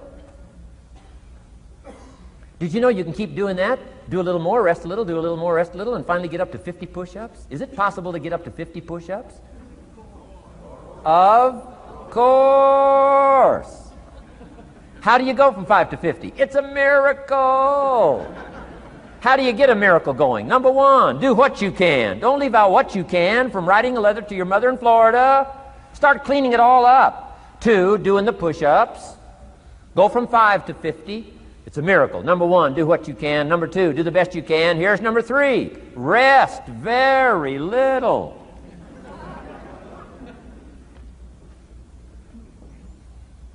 Don't rest too long. Why? The weeds take the garden. Kids have got that figured out. You can't rest too long. Here's the clue. Make rest a necessity, not an objective. The objective of life is not to rest. The objective of life is to act. Think of more disciplines. Think of more ways and means in which to use your own wisdom and your own philosophy, and use your own attitude, your own faith, your own courage, your own commitment, your own desires, your own excitement. Invest it, invest it, invest it, invest it in discipline so that it's not wasted. The smallest of discipline. Thereby transform your life. Join the 5%, join the 10%, join the 3%. Guess when I went and got this little book, Richest Man in Babylon? The same day I heard about it. I went and got it. Somebody says, well, Mr. Rohn, does that make you different than most other people? And the answer is yes. Somebody says, well, why is that? We don't know. We don't know. What do you know? You don't know. I don't know. None of us knows. Some do and some don't. The numbers don't change. Only the faces change. From those who get in on a seminar like this, listen to a dynamic sermon, read a book, listen to some cassettes, take seriously the next conversation of a friend who wants to level with you, and do something about it. And you can walk away from the 97%, not live there anymore. Because if you don't, the next 6 years of your life will be like the last 6. Mr. Shove said to me, Mr. Rohn, 6 years now you've been working. I'm telling you, the next 6 years of your life is going to be like the last 6, unless you take advantage and start making these personal changes. I made the changes, totally revolutionized my life. So take a look at the next 5 years of your life. It's going to be like the last 5, unless You change. And if you will change, everything will change. Join the 5%. 10 years from now, the numbers are going to be the same. But I'm telling you, some faces in this audience can change and start showing up in the 3% crowd, and the 5% crowd, and the 10% crowd, and thereby dynamically affect your life and your future. Develop these strengths. Now here's the last ability. Develop the ability to share. Pass along to someone else. If you've picked up a good idea today, pass it along. Don't let it stay. Pass it along. A book, if you take one of these little books I've suggested home and it affects you, pass along. Say, hey, I found a book, really helped me. I found a book, got me thinking. I found a book, changed my health. I found a book, got me inspired. Pass it along, pass it along, pass it along. Here's what's exciting about sharing. If you share with 10 different people, they get to hear it once, you get to hear it 10 times. So it's probably going to do more for you than it is for them. But it's called what? Everybody wins. When somebody shares, everybody wins. Wow. Share your ideas, share your experiences, share your knowledge. You can have just as much pleasure as I do. I said, giving this seminar, this is one of my joys in life. Give a seminar like this, make the best investment I can of words and spirit and heart and soul and time, energy. I don't have to work this hard. But I gladly work this hard. Why? I want the return. Your words touch my life. See, that's heavyweight stuff. You can't buy it with money. But I'm telling you, you can get the same thing started by recommending a book. Somebody will read that book, and then they'll read another one, and they'll read another one, and they'll come to you someday and say, you got me started. That book you recommended turned my lights on, turned my mind around, got me thinking, got me pondering, and I've been on track ever since. You can get just as much praise as I do if you'll share with your children, share with your colleagues, share with everybody that comes within your grasp. Share. Now here's what sharing does. It not only helps you, helps the person you share with. Here's what else it does. Makes you bigger than you are. If I had a glass of water up here and it was full, question, can that glass hold any more water? If it's full, if the glass is full, can it hold any more water? The answer is yes. But for it to hold more, you got to pour out what's already in. That's what I'm asking you to do. If you're full of ideas, if you're full of good things, I'm asking you to pour it out, pour it out, pour it out. Why? I'm telling you, more will be poured in, poured in, poured in. Next, when you do pour out, you become bigger. It's not like a glass that stays the same. Human beings have the ability to grow in consciousness and awareness and capacity. It's unlimited capacity. I found out kids don't lack capacity. In Europe, the kids speak what? 2, 3, 4, 5, 6 languages. When I grew up, my father spoke German, never taught me. My mother spoke French, never taught me. They were trying to get away from all the old world languages back then. Had no concept how valuable languages were going to be in the future. Just didn't know. So they abandoned the German, abandoned the French. I could have learned all 3 languages instead of just English. My girls went to school in Beverly Hills. They've turned that around. In first grade now in Beverly Hills school system, they offer 3 languages besides English. French and German, Spanish. Why? Because kids can learn 2 languages just as easy as 1. Question, how many languages can a child learn? Here's how many. As many as you'll take the time to teach them. They do not lack capacity. They only lack teachers. Wow. And I'm telling you the same thing is with you. You don't lack capacity. But here's how you expand your capacity. And that is to share what you've got. Now you get bigger. Share some more, and now you get bigger. I'm here for a very self-interest reason. If I share with you, my consciousness grows. If I share with you, I get to hear this again. Somebody asked me not long ago, said, Mr. Rohn, how are you doing with all this stuff? You get on everybody's case pretty hard. How are you doing with all this stuff you teach? I said, well, best I can share with you is this. Listen to me very carefully, but don't watch me too close. This stuff's easier to lecture on than it is to do. I understand that. I'm working on it just like you. But hey, pour out what you've got so that your capacity grows. Now, why should you want your capacity to grow? Very self-interest reason. Here it is. To hold more of the next experience.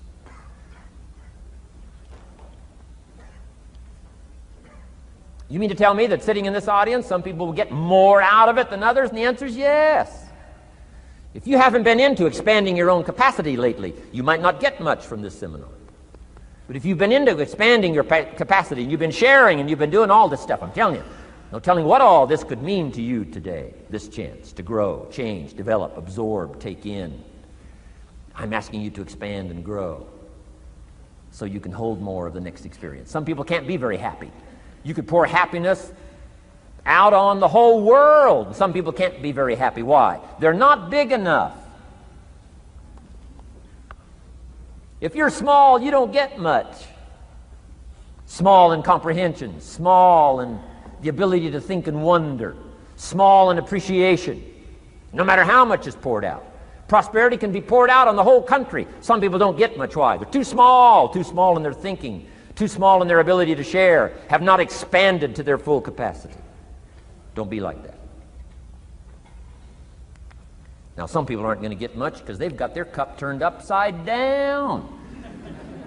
You couldn't put anything in. Learn to share. It's a glorious, glorious experience. Okay, enough on personal development. Let's cover now setting goals. Let me show you something to turn me every way but loose. I've never been the same since I found out about it. Learning how to set goals.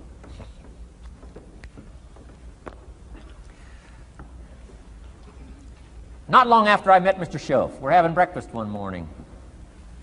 Mr. Schoaf said, Mr. Rohn, now that we've gotten acquainted, we know each other fairly well, he said, maybe one of the best ways I can help you, he said, let me see your current list of goals. Let's go over them and talk about it. And I said, what? I don't have a list. He said, well, Mr. Rohn, if you don't have a list of your goals, he said, I can guess your bank balance within a few $100s. Which he did. And that got my attention. I said, you mean my bank balance would change if I had a list of goals? He said, drastically. So that day I became a student of setting goals. And I've used it to dynamically affect my life. I've taught it to some of my business colleagues. We use it to do business around the world. Setting goals. It can turn out to be a drama for your life. Here's what goals are. Your vision of the future. Your vision of the future. Now, there's two ways to face the future. One, with apprehension. Number two, with anticipation. Guess how most people face the future? With apprehension. Why? Major reason why. They don't have it well designed. They've left the design of their future to somebody else. And if you don't make plans of your own, guess what? You'll probably fall into someone else's plans. Guess what someone else may have planned for you? Not much. You got to make a list of this not much stuff. I'm telling you, people all their lives count on this not much list. If all of your negative relatives all turn positive, what will that do for your future? Not much. If prices come down a little, what will that do for your future? Not much. If the economy gets a little better, what will that do for your future? Not much. If circumstances get a little better, what will that do? Not much. If the weather gets a little better over the next few years, that'll do. Not much. I mean, you could go right down this whole scenario list. Most people all their lives, with their fingers crossed, count on this not much list. That's why 10 years from now, they'll be driving what they don't want to drive, living where they don't want to live, wearing what they don't want to wear, doing what they don't want to do, having what they don't want to have, maybe become what they didn't want to become. And it all starts by counting on something that's not going to count much. You say, well, then how can my life dramatically change? You got to count on yourself. And here's one of the things you got to count on. Your ability to design the future. It's called the promise. And the promise of the future, if you'll design it well, can have an awesome effect on your life. But if you face the future with apprehension, you'll take hesitant steps all day, uncertain steps all day. And if you take uncertain steps all day for 6 years, you can imagine how empty your life can be. We've got to help our kids with the promise of the future. Now here's what's connected to the promise, the price. The price to pay. But I'm telling you, the price is easy if the promise is clear. One of the better notes to make for today. The price is easy if the promise is clear and powerful. But the price seems almost too much to pay, too much to get over, too much to accomplish if the promise isn't clear, if the promise isn't powerful. I'm telling you, kids will pay the disciplines if they can see the promise. One of our biggest challenges as parents in the 90s is to help our kids see the promise of the future. That's why I'm teaching financial independence, how to become wealthy and powerful and sophisticated and healthy and unique. All of the stuff kids would hope to go for. It's all possible. This is America. That's the promise of the future. The price, a few simple disciplines practiced every day. And I'm telling you, the kids will pay the price of the simple disciplines if they can see the promise of the future. But if they can't see, they don't want to pay. And the same is true of all of us. We will pay the most extraordinary disciplines if we can see the promise of the future, called setting goals. So I'm asking you to get a handle on the future. I'm asking you not to leave it to anyone else. Don't leave it to the company. Companies got their own goals. I'm asking you to set your own goals, your personal goals. Income goals and financial goals and health goals and spiritual goals. And where do you want to go and what do you want to do and what do you want to see and what do you want to be? That's it. Promise of the future. Design your own future. It's within your hands and your capacity to do so. Here's how simple now goal setting is. It's not mysterious. You don't have to anchor, you don't have to focus, you don't have to visualize, none of that stuff. Here's how simple goal setting is. Changed my life. Decide what you want and write it down. I mean, that's how profound this stuff is. Decide what you want and write it down. Make a list. Where do you want to go? What do you want to do? What do you want to see? What do you want to be? What do you want to have? What do you want to share? What projects would you like to support? What would you like to be known for? What skills would you like to learn? Some extraordinary things you'd like to do, ordinary things you'd like to do, right? Silly little things you'd like to do, very important things you'd like to do. Decide on all that stuff and write it down, write it down, write it down. That's how simple this stuff is. And it's your own private list. If it's really private, you know, on your list, put some stuff in code where nobody can understand it if this list fell into unfriendly hands. Okay. And simple things, whatever. Foolish things, doesn't matter. It's your list. I had a little revenge on my first list. Budget finance, who used to harass me. I got 2 or 3 payments behind. This one guy called incessantly. Said, we're going to come get your car, drag it rear end up down the street in front of your neighbors. Put me down something fierce. When I met Schoaf, got my life straightened out, one of the first things on one of my lists was budget finance. And when I finally got the money, I needed a little drama in my life. Finally got the money to pay him off. I put it in small bills in a big briefcase. Walked into the budget finance office on Wilshire Boulevard in Los Angeles. The guy who harassed me so often, his desk was about 3 back. I opened the door, walked in, right up to his desk, stood right in front of him, never said a word. He said, well, what are you doing here? Didn't say a word. I opened up this briefcase, dumped this pile of money all over his desk. I said, count it. It's all there. I'll never be back. Turned around, walked out, slammed the door. Now that might not be noble, but you got to try it at least one time. Pay off with a little drama.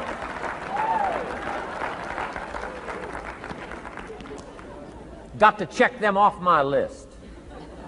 Keep your list with you. I keep my list in my journal so that I can go back. 5 years ago, here was my list. And I'm a little embarrassed. Here's what I thought was so important now. How my philosophy has changed. From 10 years ago, 5 years ago, 3 years ago. Here's my old list. Here's my new list. Here's what's valuable to me now. Here's what I want my life to be now. Here's where I want to go, what I want to do, what I want to see. Keep your lists of goals so that it shows your growth, shows your ability to change and grow. Your philosophy grows and expands what's valuable. Setting goals. It doesn't matter how small, foolish it is. Put it on your list. My Japanese friend, Toro Ikeda, put on his first list, a Caucasian gardener. He wanted. Thought that was good.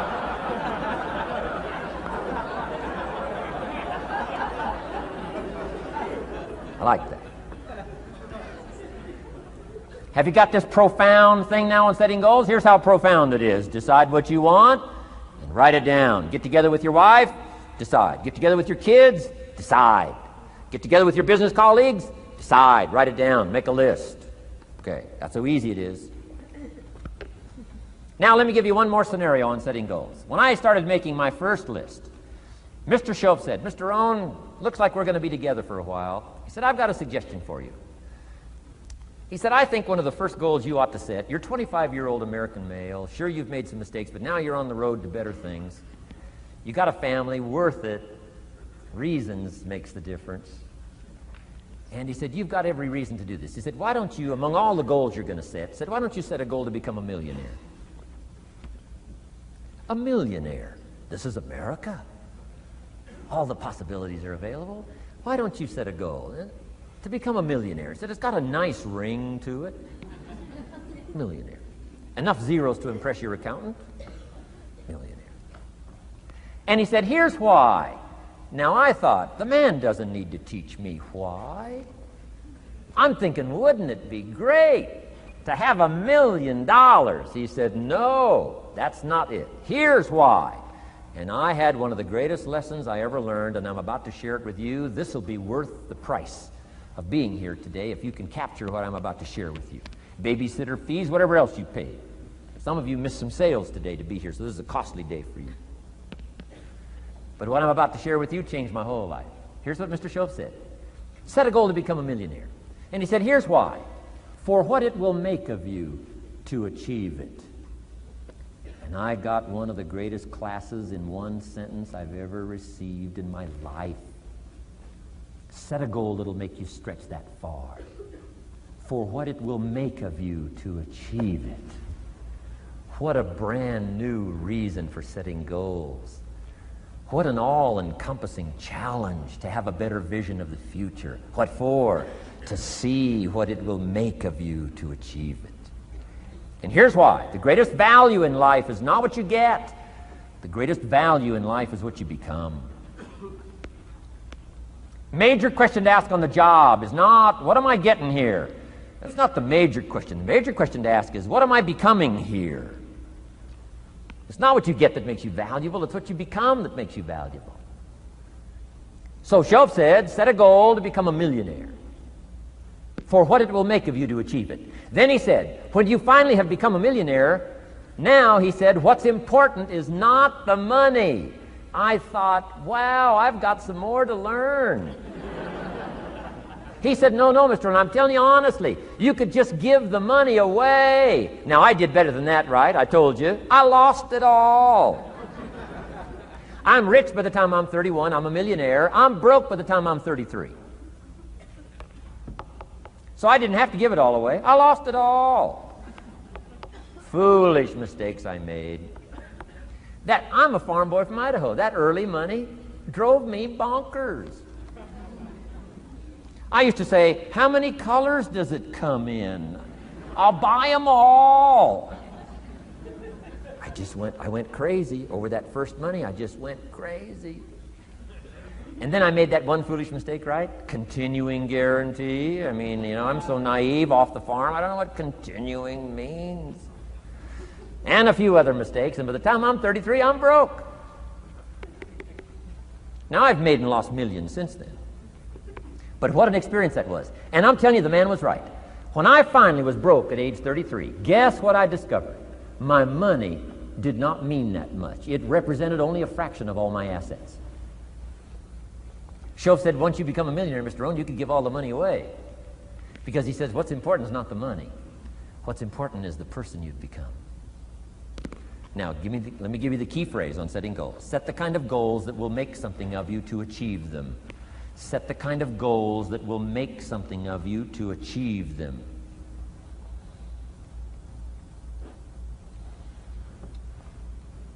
Always keep that in mind. What will this make of me? If I set this goal and go for it, not only will I achieve it, but what will it make of me in the process? What a whole new concept on setting goals. Now, there's two parts to this, and then we're wrapping up goals. Here's the first part now on this goal setting for what you become. Number one, don't set your goals too low.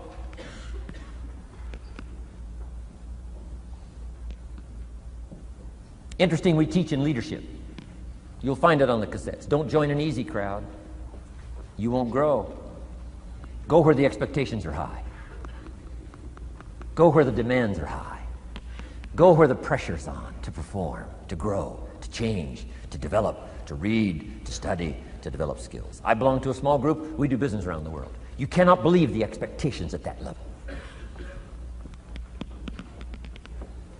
What we expect of each other in terms of excellence. Far beyond average. Why? So that we can each grow, so that we can receive from the group, we can contribute to the group. Something unprecedented. It's called living at the summit. Go where the demands are high. Go where the expectations are strong, so that it'll provoke you, push you, urgently insist that you not remain the same for the next couple of years, the next 5 years, that you'll grow and change. So don't set your goals too low.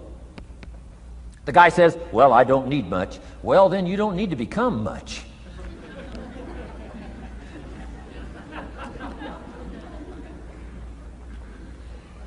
Now, here's the last part on setting goals. Don't compromise. Don't sell out. There were some things I went for back in those early years that I paid too big a price for. If I'd have known how much it was going to cost me, I never would have paid, but I didn't know. Don't sell out.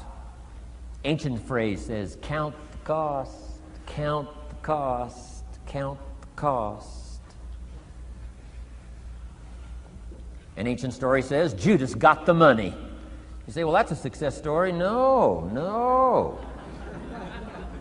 It's true, 30 pieces of silver in those days was a sizable fortune. You say, well, if a guy's got a fortune, right, that's a success story. No, you don't understand. His name was Judas. Doesn't that ring a bell? Judas. You say, oh yes, Judas, the traitor. That's right, the traitor got the money. Doesn't that change the story? And the answer is, of course, it changes the story. Interestingly enough, after Judas gets the money from becoming a traitor, he's got the money in his hot little hand, and now he's unhappy. Somebody says, well, if you had a fortune, how could you be unhappy? Well, he wasn't unhappy with the money. He was unhappy with himself. Key phrase, the greatest source of unhappiness is self-unhappiness. The greatest source of unhappiness doesn't come from outside. The greatest source of unhappiness comes from inside. And here's where the erosion starts, doing a little less than you could. That's where the beginning little infection of unhappiness starts, doing a little less than you can, not feeling that good about yourself. So don't let that happen. Judas is unhappy. He says, what'll I do? He says, oh, I'll just take the money back. Walked in where he got the money and said, here, take this money. I'm unhappy. They said, heck with you, Judas. We got what we wanted. You got what you wanted. Out. They threw him out with his money. Judas says, well, what'll I do now? He says, oh, clever. Should have thought of this first. I'll just throw the money away. And he proceeded to throw his fortune away. Why would he throw his fortune away? He was so unhappy with himself. And that's not even the end of the scenario. After he threw his fortune away, he couldn't change what he became, a traitor. And now, in total abject frustration, he goes out and hangs his worthless self, which all traitors should do, save the state the money.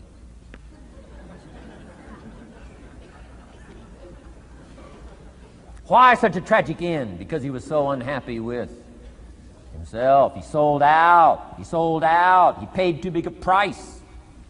Ancient script sums it all up and said, what if you gained the whole world and it cost you your soul? Too big a price to pay if you got the whole world. Don't sell out. Don't compromise your values. Don't compromise your virtues. Don't compromise your philosophy. Key. Here's the key word, beware. If Judas could speak back, he'd probably say beware. Two good words from ancient script. One, behold, the positive word. Behold the possibilities, behold the opportunity. Behold the drama, behold the awesomeness, behold the uniqueness. Behold the majesty, behold, behold.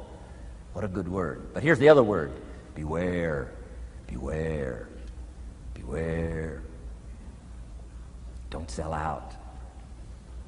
Mark well what you become in pursuit of what you want. But I'm inspiring you, hopefully, to set the kind of goals that'll transform your life, make you far better than you are, far stronger than you are. Okay. Isn't this good advice? This is such good stuff. I should have paid to get in, right? Fabulous.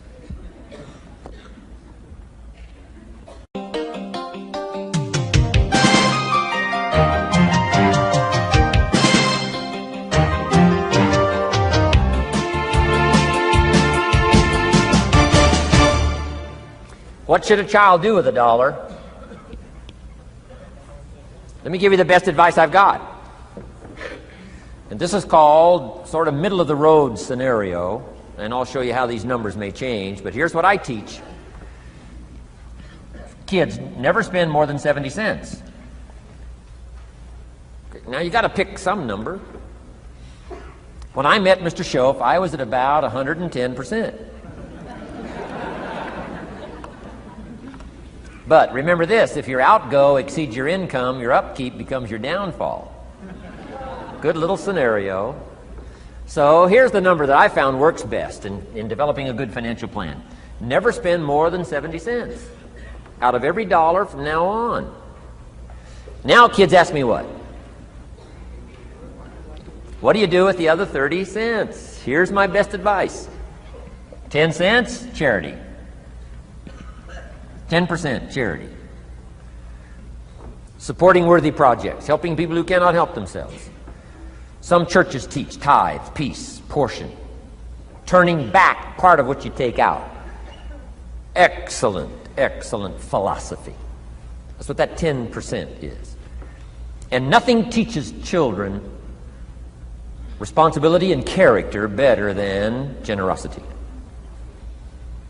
No school, no class, no teacher can teach character better than the simple act of generosity. 10 cents out of every dollar. Now you can pick your own number. I'm just giving you my best scenario. Now the time to start this is when the amounts are small. Easy to give a dime out of $1. I'm telling you, kids will give you 10 cents out of every dollar if it's part of their philosophy, if you sell them on it.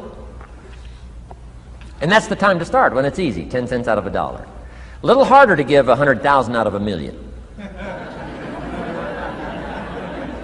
Someone says, oh, if I had $1 million, I'd give 100,000. I'm not that sure. We better start you early when the amounts are small, so it'll all be set in when the big amounts start to come. Okay? So 10 cents for charity. The next 10 cents I call active capital. Capital meaning try to make a profit yourself. We live in a capitalistic society. Right? Everybody now wants to join capitalism. That's why the walls are coming down. Capital belongs in the hands of the people. That's where the genius is. So the genius is to try to show a profit. Buy and sell. Render service. Show a profit. Now here's what I teach kids. Profits are better than wages. Wages are okay, but wages help you make a living. Profits help you make a fortune. The key is to just understand philosophically a little simple economic scenario. And there's all kinds of ways to make a profit. I'm working on a new book. Here's what it's called. I think it's going to be called, Of Course Kids Should Pay Taxes. It's going to be an interesting book. In California, where I live, kids do pay taxes.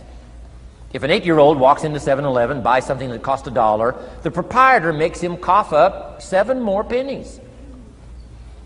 8-year-old says, what's these 7 pennies? Proprietor says, that's taxes. That's taxes. Kid says, well, I'm only 8. Proprietor says, congratulations, you're my youngest taxpayer. So in California, kids do pay taxes. Now the question is, should they? Now the title of my book is, of course, kids should pay taxes. You got it. Right? The disciple went and caught a fish, found the miracle coins, and paid his taxes and Jesus' taxes. So way back then, Jesus did pay taxes. Now the question is, should he? And the answer, my little book says, of course, Jesus and kids should pay taxes. Of course. Of course. If an 8-year-old wants to ride his bicycle on the sidewalk instead of in the mud, you have to pay taxes. Things cost money. Got to pay taxes. Aircraft carriers keep tyranny over there instead of over here. Aircraft carriers cost money. It's expensive to run this whole show. We can't use used missiles. I mean, it's expensive to run the whole deal. Of course, everybody has to pay. Now, active capital means try your best to show a profit. Now, there's many ways to show a profit, not just money. Touch something, leave it better than you found it. That's a profit. Some profits are intangible, some profits are tangible. Long before Earth Day, for all sophisticated people, it was very proper when you left your hotel room to turn out the lights. All educated people. Why? Leave a profit. It's so easy to flip the switch and leave a profit. Some say, well, the hotel gets the profit. What do you care? All you need to become is a person who leaves a profit. Wow. I talked to a man who runs a whole string of apartments. He said, guess what? Most people, when they rent an apartment, leave it, what? Trashed, worse than they found it.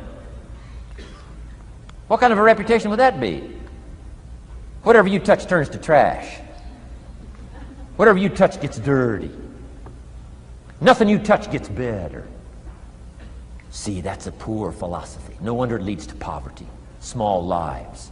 As one writer said, living lives of quiet desperation. This is where it all begins. Failure to leave a profit when you can, turn out the lights, doesn't matter what it is. Become profit-minded. Profits are better than wages because profit has the potential to make a fortune. Wages has the potential to make a living. So I teach kids, take part of your wages. If you earn the money, take part of it for charity and part of it to see if you can't make a profit. And there's all kinds of ways. My book's going to be full of all kinds of ways kids can make money. I teach kids how to have 2 bicycles, one to ride and one to rent. I mean, it doesn't take long to get into business. You don't have to be a genius. Halfway bright, you can start showing a profit. Now, here's the next 10 cents called passive capital. Meaning, let somebody else use the capital, you provide it, you're passive, they're active. And let them pay you interest. Profits and interest. Unique way to make a fortune. In fact, there's a Bible philosophy. I teach teenagers this Bible philosophy. Here's what it teaches. The borrower is servant to the lender. Wow. So where is the power position? Not a spender, a lender. And if I've taught teenagers well, if you ask them, among some of the things you want to be, when you grow up, as years pile on, what would you like to be? I'm telling you, among some of the things that they would like to be, if they've sat in on my classes or gotten some of my material, they will say, I want to be one of them lenders. Powerful position. Let somebody else use your capital. Some projects require more capital than any one person has. So we've got capital pools, whether you put it in a financial institution or whatever, right? Earn an interest, earn a profit, right? Buy a car and sell it for more than you paid for it. Why? Because you leave it better than you found it. Touch something and leave a profit. Okay? It's not just wrapped up in money and economics. This helps to teach all other scenarios of life on profit and capital and expenditures, what to do with your time and what to do with your life, and as well as what to do with your money. Okay? Now this little scenario I call the ideal. Now here's what's important. To set up the ideal and work toward it. Because at first you may not be able to do these numbers. Some people are in such desperate situation currently, they got to go 97, 1, 1, and 1. I mean, I had to start there. Start with pennies. And remember, it's not the amount that counts. Mr. Schoaf gave me the clear situation. Here it is. It's not the amount that counts, it's the plan that counts. When I met Mr. Schoaf, I'm 25 years old. I said to him, if I had more money, I'd have a better plan. He said, no, Mr. Rohn, if you had a better plan, you'd have more money. 6 years? 6 years? In America, 6 years? Come on, it's not the money, it's not the amount, it's the plan that counts. So set up an ideal plan like this. Now you can rearrange this and modify it to suit yourself. I'm just giving you here as an example. So set up the ideal and then start making progress toward it. Okay. Because finally these numbers are going to change if you move on up into the higher area, right? The people I work with around the world couldn't spend 70 cents out of every dollar. It would be obscene. That'd be too much. So these numbers are bound to change. I don't know what mine are. Probably 20% up here. A lot larger numbers down here. Okay? So these numbers can change. I'm just offering you a good sample philosophy. Remember, philosophy is the set of the sail. The economy is not the set of the sail for you. For you, the set of the sail is your own philosophy, your own thinking, your own plan, your own concept. Don't borrow somebody else's plan. Don't borrow somebody else's concept. Don't borrow the concept, spend all you can, cross your fingers and hope for the best. Don't borrow that. Develop your own philosophy, and I'm telling you, it'll lead you to unique places. Now, the rest of a lot of this is on the cassette tapes, but let me just give you 2 or 3 more pieces of the scenario here. Then I want to talk about communications, and then we're going to wrap it up. Okay. Here's 2 or 3 more parts to financial independence. Number 1, keep strict accounts. This is the best of disciplines. Keep strict accounts.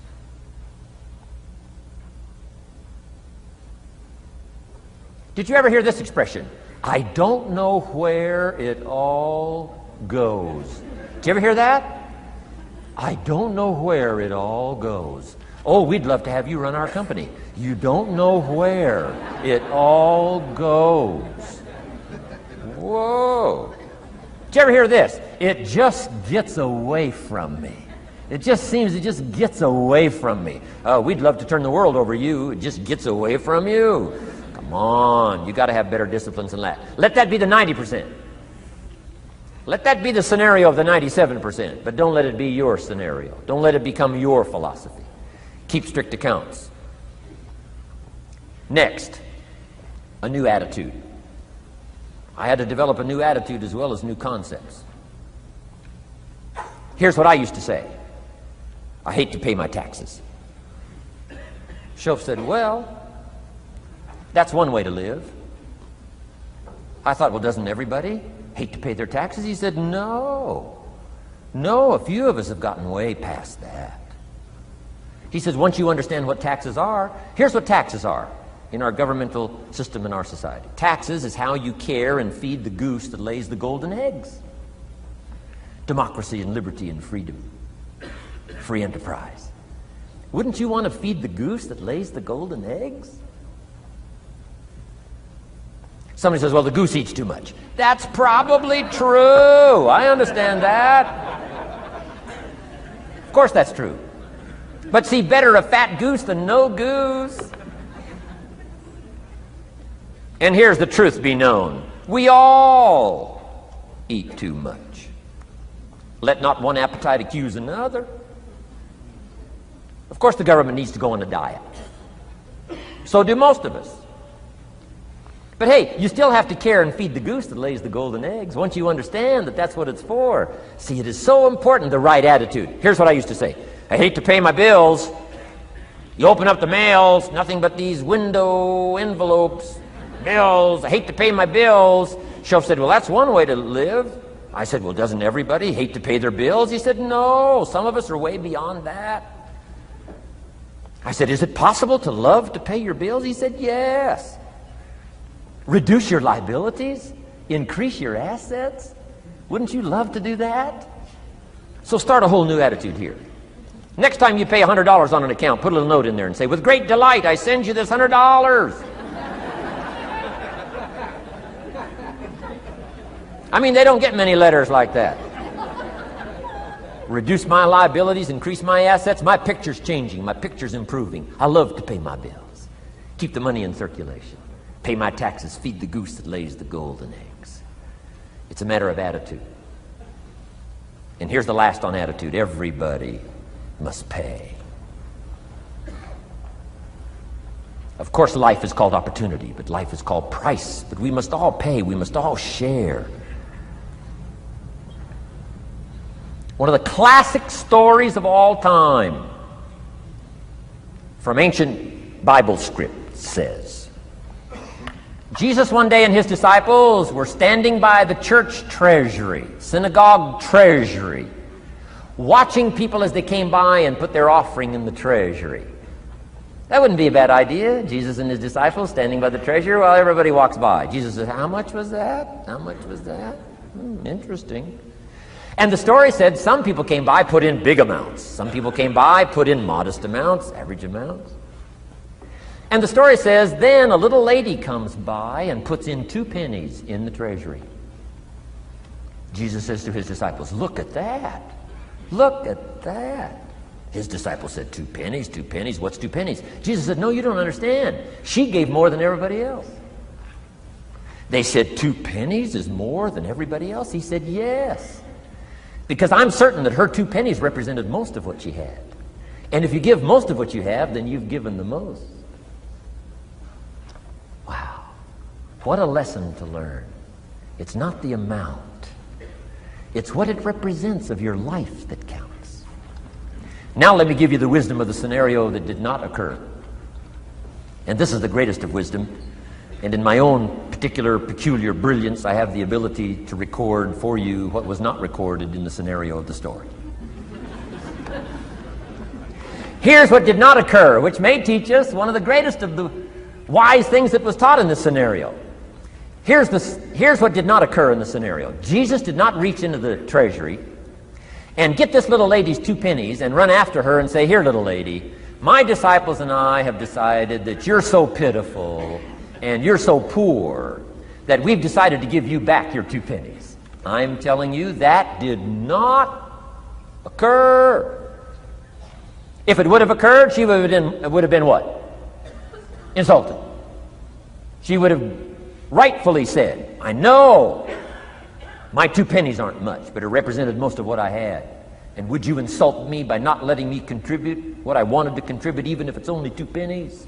I'm telling you that did not occur. Here's part of the wisdom of the story that was not recorded. Jesus left her pennies in the treasury, meaning everybody has to pay, even if it's only pennies. That's the key. And whether you start with pennies or whether you start with dollars or whether you start with nothing, remember, part of the scenario is to spend, of course. Part of the scenario is to invest, and part of the scenario is to show a profit, and part of the scenario is to help take care of people who can't take care of themselves. If you'll set up your own philosophy, I'm not asking you to buy my philosophy. I'm not asking you to adopt my numbers. I'm only wanting to provoke you to think, for you to come up with a splendid economic philosophy that's got you up early and got you up late, has got you thinking and pondering ways to use your resources and turn it into the dreams you want for the future. And that's my little story on financial independence. Okay. Here's the next to the last subject, communication. How to affect other people with words. I've got just a little 4-point program here for you to consider. The whole expanded version now, 3 days, right? 3 days of all this is in that package that you're taking home. So this is called an abbreviated version of all the rest, this 1 day, video day. 4 steps to good communication. Here's number 1, first of all. Words can work miracles. That's why communication is so important. Words can work miracles. Words are powerful. Words are almost godlike. In fact, ancient script says the Word was God. God was the Word. Wow, words and God. I said to my Israeli audience last year, in the beginning, the story of creation is unique. It says, in the beginning, Jehovah God spoke and said what? We've got some students here, I'm sure. In the beginning, Jehovah God spoke and said what? Let there be light. And what? There was light. Wow! Wow! It looks like words create light. Is that possible? I'm telling you it's possible. Humans can get pretty close. What if somebody can't possibly see how they could do well, how they could become successful, how they could transform their lives and their health, their future, and their finances, spiritually, and every other way? They can't see, and you come along and share your story, and maybe borrow some other stories. And by the time you get through with a good presentation to this person, they say, now I can see. Before you got here, I was blind. I was in the dark. And while you were talking, some things dawned on me.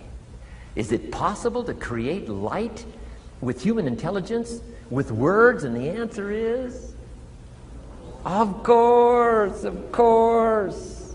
Here's part of the spectacular opportunity as a human being. One person talking to another. It's got so much power, so much potential. A mother talking to a daughter, a father talking to a son, salesperson talking to a client.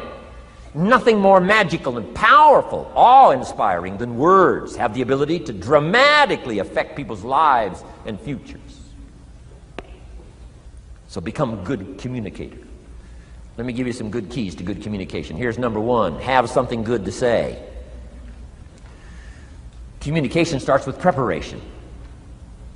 Getting ready to speak this year, getting ready to speak next year. Attend the classes, read the books. Have something good to say.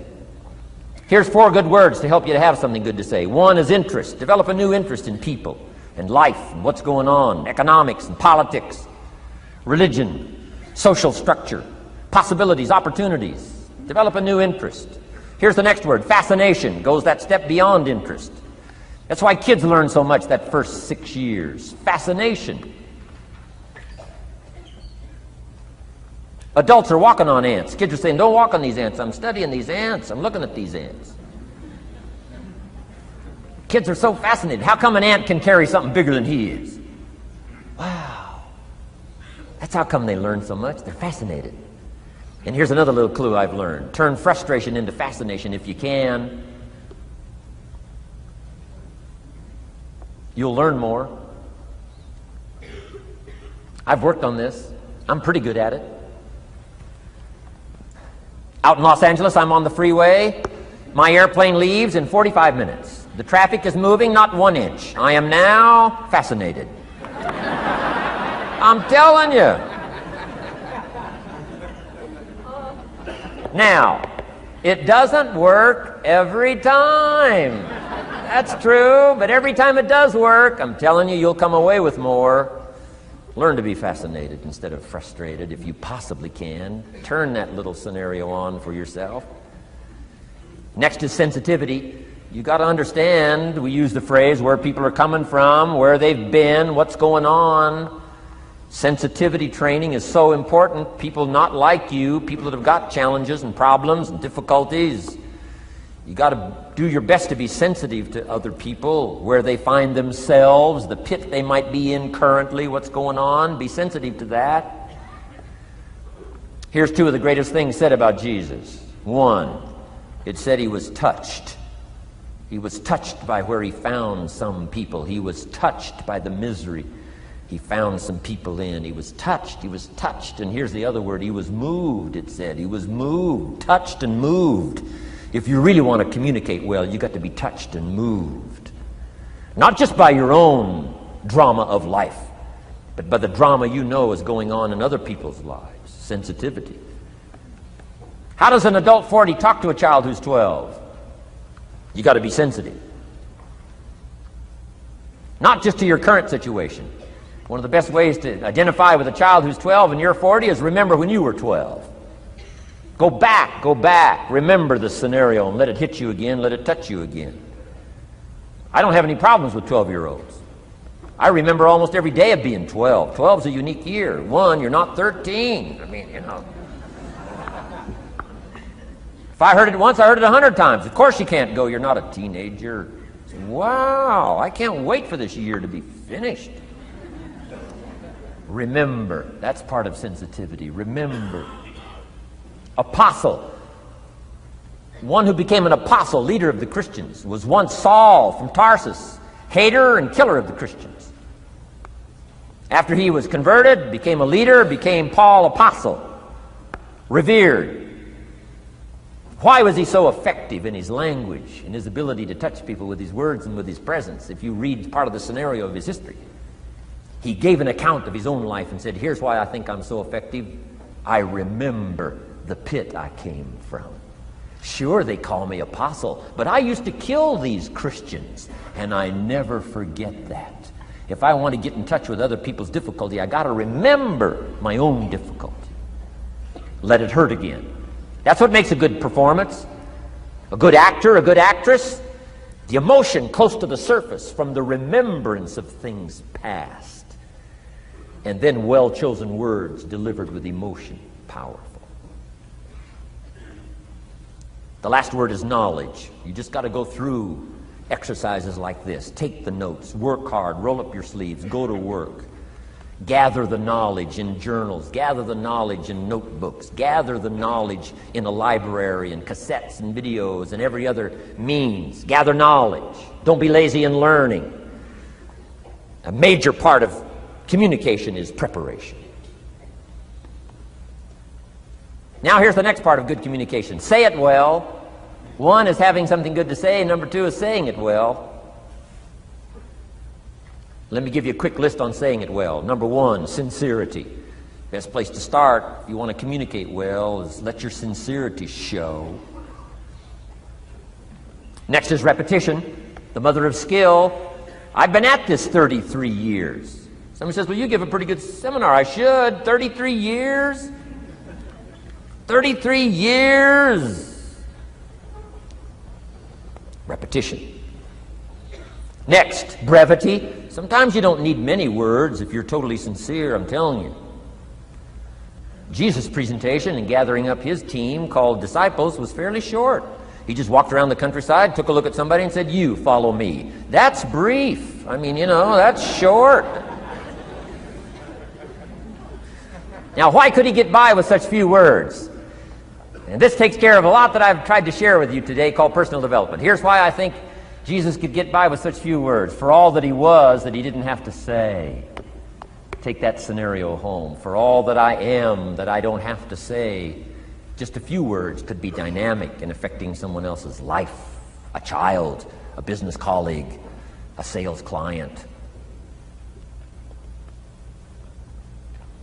Next, vocabulary. Got to work on your vocabulary.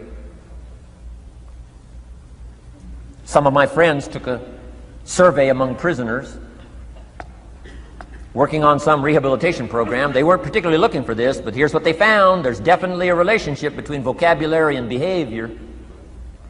And here's what they found out. The more limited the vocabulary, the more tendency to poor behavior. And when you think about it for a while, it makes sense. Words are a way of seeing. And if you don't have a good vocabulary, you can't see very well. Can you imagine the mistakes in judgment when you can't see very well? Next, words are a way of expressing what's going on in your head, what's going on in your heart. What if you can't see well and you can't express well? You can imagine the tragic scenario of 5 years of that, 10 years of that, 20 years of that showing no improvement. Behavior now becomes a major problem. And that person's world gets smaller and smaller and smaller. Why? They can't see and they can't express. And finally, they don't need much bigger place than a 10 by 12 cell. Their world is so small anyway, don't need much bigger place. I'm asking you to stretch your vocabulary. I used to put words up on a 3 by 5 card. I drove a lot back in those days, but at the end of the day, I'd mastered 2 or 3 words. My oldest daughter, Linda, with my grandkids, starts the day with what's called the word for the day. She writes it on a chalkboard, the word for the day. And the kids memorize that word and the meaning of the word. And every once in a while during the day, she'll say, what's the word for the day? The last day I was there, the word was superficial. Natalie's 4, Nathaniel's 5. And several times during that day, Linda, my daughter, would say, "What's the word for the day?" Natalie would say, "Superficial." And she would say, "Nathaniel, what does that mean?" "On the surface." Several times during the day. "What's the word for the day?" Superficial. "What does it mean?" "On the surface." If you were to ask my grandkids, "The last time Grandpa was here, what was the word for the day?" I'll bet you they'd probably know. Superficial. On the surface. Word for the day. Why not learn a word a day? Why not add to your vocabulary so you can see more, see better, and express better? Put out in words what's in your heart, what's in your soul, what's in your mind. It's important. So say it well. Here's number 3. Number 1 was have something good to say. Number 2, say it well. Here's number 3. Read your audience. These are just simple concepts now. You've got to add some of the details, but that's what I'm mainly good for, is concepts. Read your audience. If you're talking to a child, you've got to study the face of the child. You've got to study a little body language. You've got to study what's going on. So you'll know whether to shift gears, come on a little stronger, ease off a little, might be too strong, search for another illustration, soft, strong. A lot of that is dictated by reading your audience. When I first started lecturing, I had some challenges here. I was so absorbed in my notes, lecturing like this. I'm telling you, in those early days, the audience could have left and I'd have kept right on going. I didn't know what was going on down here. I didn't know what was going on over here. I didn't have any idea what was happening over here, whether I should come on a little stronger, ease back. I didn't know. I couldn't read my audience. So, read your audience. A prospect, read. Now let me give you some ways to read. Number 1, by what you see. Body language tells us some things. How to shift gears, whether to go on, whether to stop. If you're talking to somebody and they're leaning toward the door, that means you gotta hurry, right? They're not gonna be here long.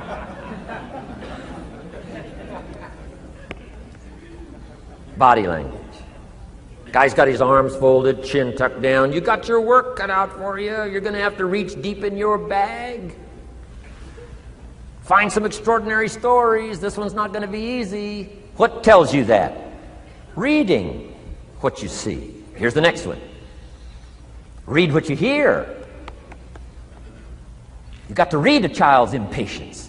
Kids don't mind telling you whether they're bored or impatient. Kids' attention span is short. Doesn't last long. You've got to get it said. You start talking to a child, 30 seconds they say, "How long is this going to take?" Whoa. Read. Listen. Listen for the response. Now you'll know whether to shift gears, change your language, find a new illustration, soften, stronger. Read your audience. Read what you see, read what you hear. And here's one of the most important. Read what you feel.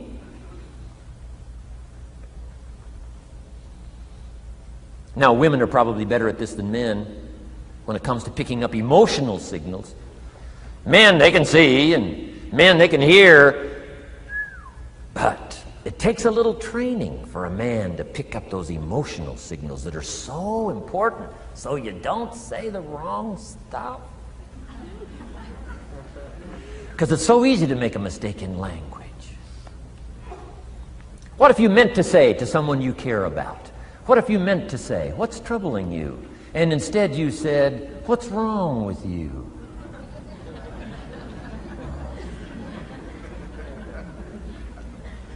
Communication. So read the emotional signals. If we could learn from the women on this emotion. Women have this uncanny antenna picking up this stuff. Woman says, "Doesn't feel right." I mean, what does that mean? It doesn't feel right. It doesn't feel right. Whoa. Women have got it though. Seems to be built in. Especially danger. Women pick it up quicker than men. It's built in, I think. Way back, right? Man was the provider, mama was the protector at home. So she picked up this scenario of danger, I think, these signals. But they are good. In the middle of the night, mama wakes up. The baby cries. Mama wakes up. Papa sleeps. The faintest cry. Mama's awake. Or she nudges her husband and says, go look, something isn't right. He says, what do you mean it isn't right? She says, no, go look. He said, hey, everything's okay. She says, go look. He says, okay. And he gets out of bed, goes downstairs. The front door is open. How did she know that? We don't know. I mean, she just knows. She just knows. But I'm telling you, it's so valuable in communication to be able to pick up the emotional signals as well as what you see and as well as what you hear. It's so important. But women are good. Ancient scenario says this: there are shepherds and there are sheep and there are wolves. What a good life scenario. But it doesn't stop there. This ancient scenario says also, some wolves are so clever, they've learned to dress up like sheep. Now you got to have a woman. Got to have a woman. Man says, looks like a sheep, talks like a sheep. Woman says, ain't no sheep. Take my word for it. Well, they know.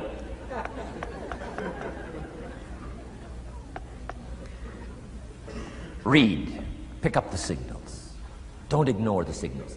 Develop this personal development scenario, communication, financial independence, and all the rest. Now here's the last part. Intensity. Words mixed with emotion. Words mixed with hate. Words mixed with love. Words mixed with faith. Words mixed with courage. That's what's powerful. Words have a certain effect, but words loaded with emotion have an incredible effect. If I had a little straight pin, a guy buys a shirt, it's got all these little pins in it. I take out all these pins. If I took one of those little straight pins and I threw it at you, and let's say it reached you and hit you in the face or hit you in the hand, you'd feel it. This little straight pin, you'd feel it. That means I got you with my words. But what if I took that little straight pin and wired it to the end of an iron bar about that long? See, I could drive that pin through your heart. The pin is the words, the iron bar is the emotions. The emotions. Here's the best I could share with you. Put more of you into what you say. Don't be casual in language. Don't be casual in words.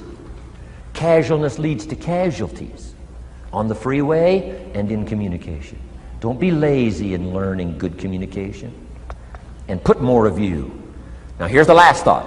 The emotions must be measured. It can't be too much for the occasion if it's not called for. In leadership we teach, don't shoot a cannon at a rabbit. It's effective, but you've got no more rabbit.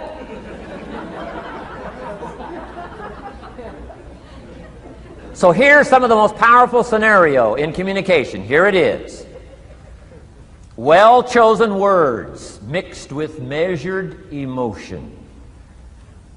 The basis of affecting people with good communication. Well-chosen words mixed with measured emotion. And one last point on communication. The more you care, the stronger you can be. The more you care as a mother, the stronger you can be with your children. The more you care as a father, the stronger you can be. The more you care as a leader, the stronger you can be. In helping to solve problems, getting on somebody's case, the more you care. But you got to care. I don't mind a minister consigning my soul to hell fire for my sinful ways. I don't mind that. If he believes it, I don't mind him consigning my soul to hell fire for my sinful ways, as long as he does it with tears and not with joy.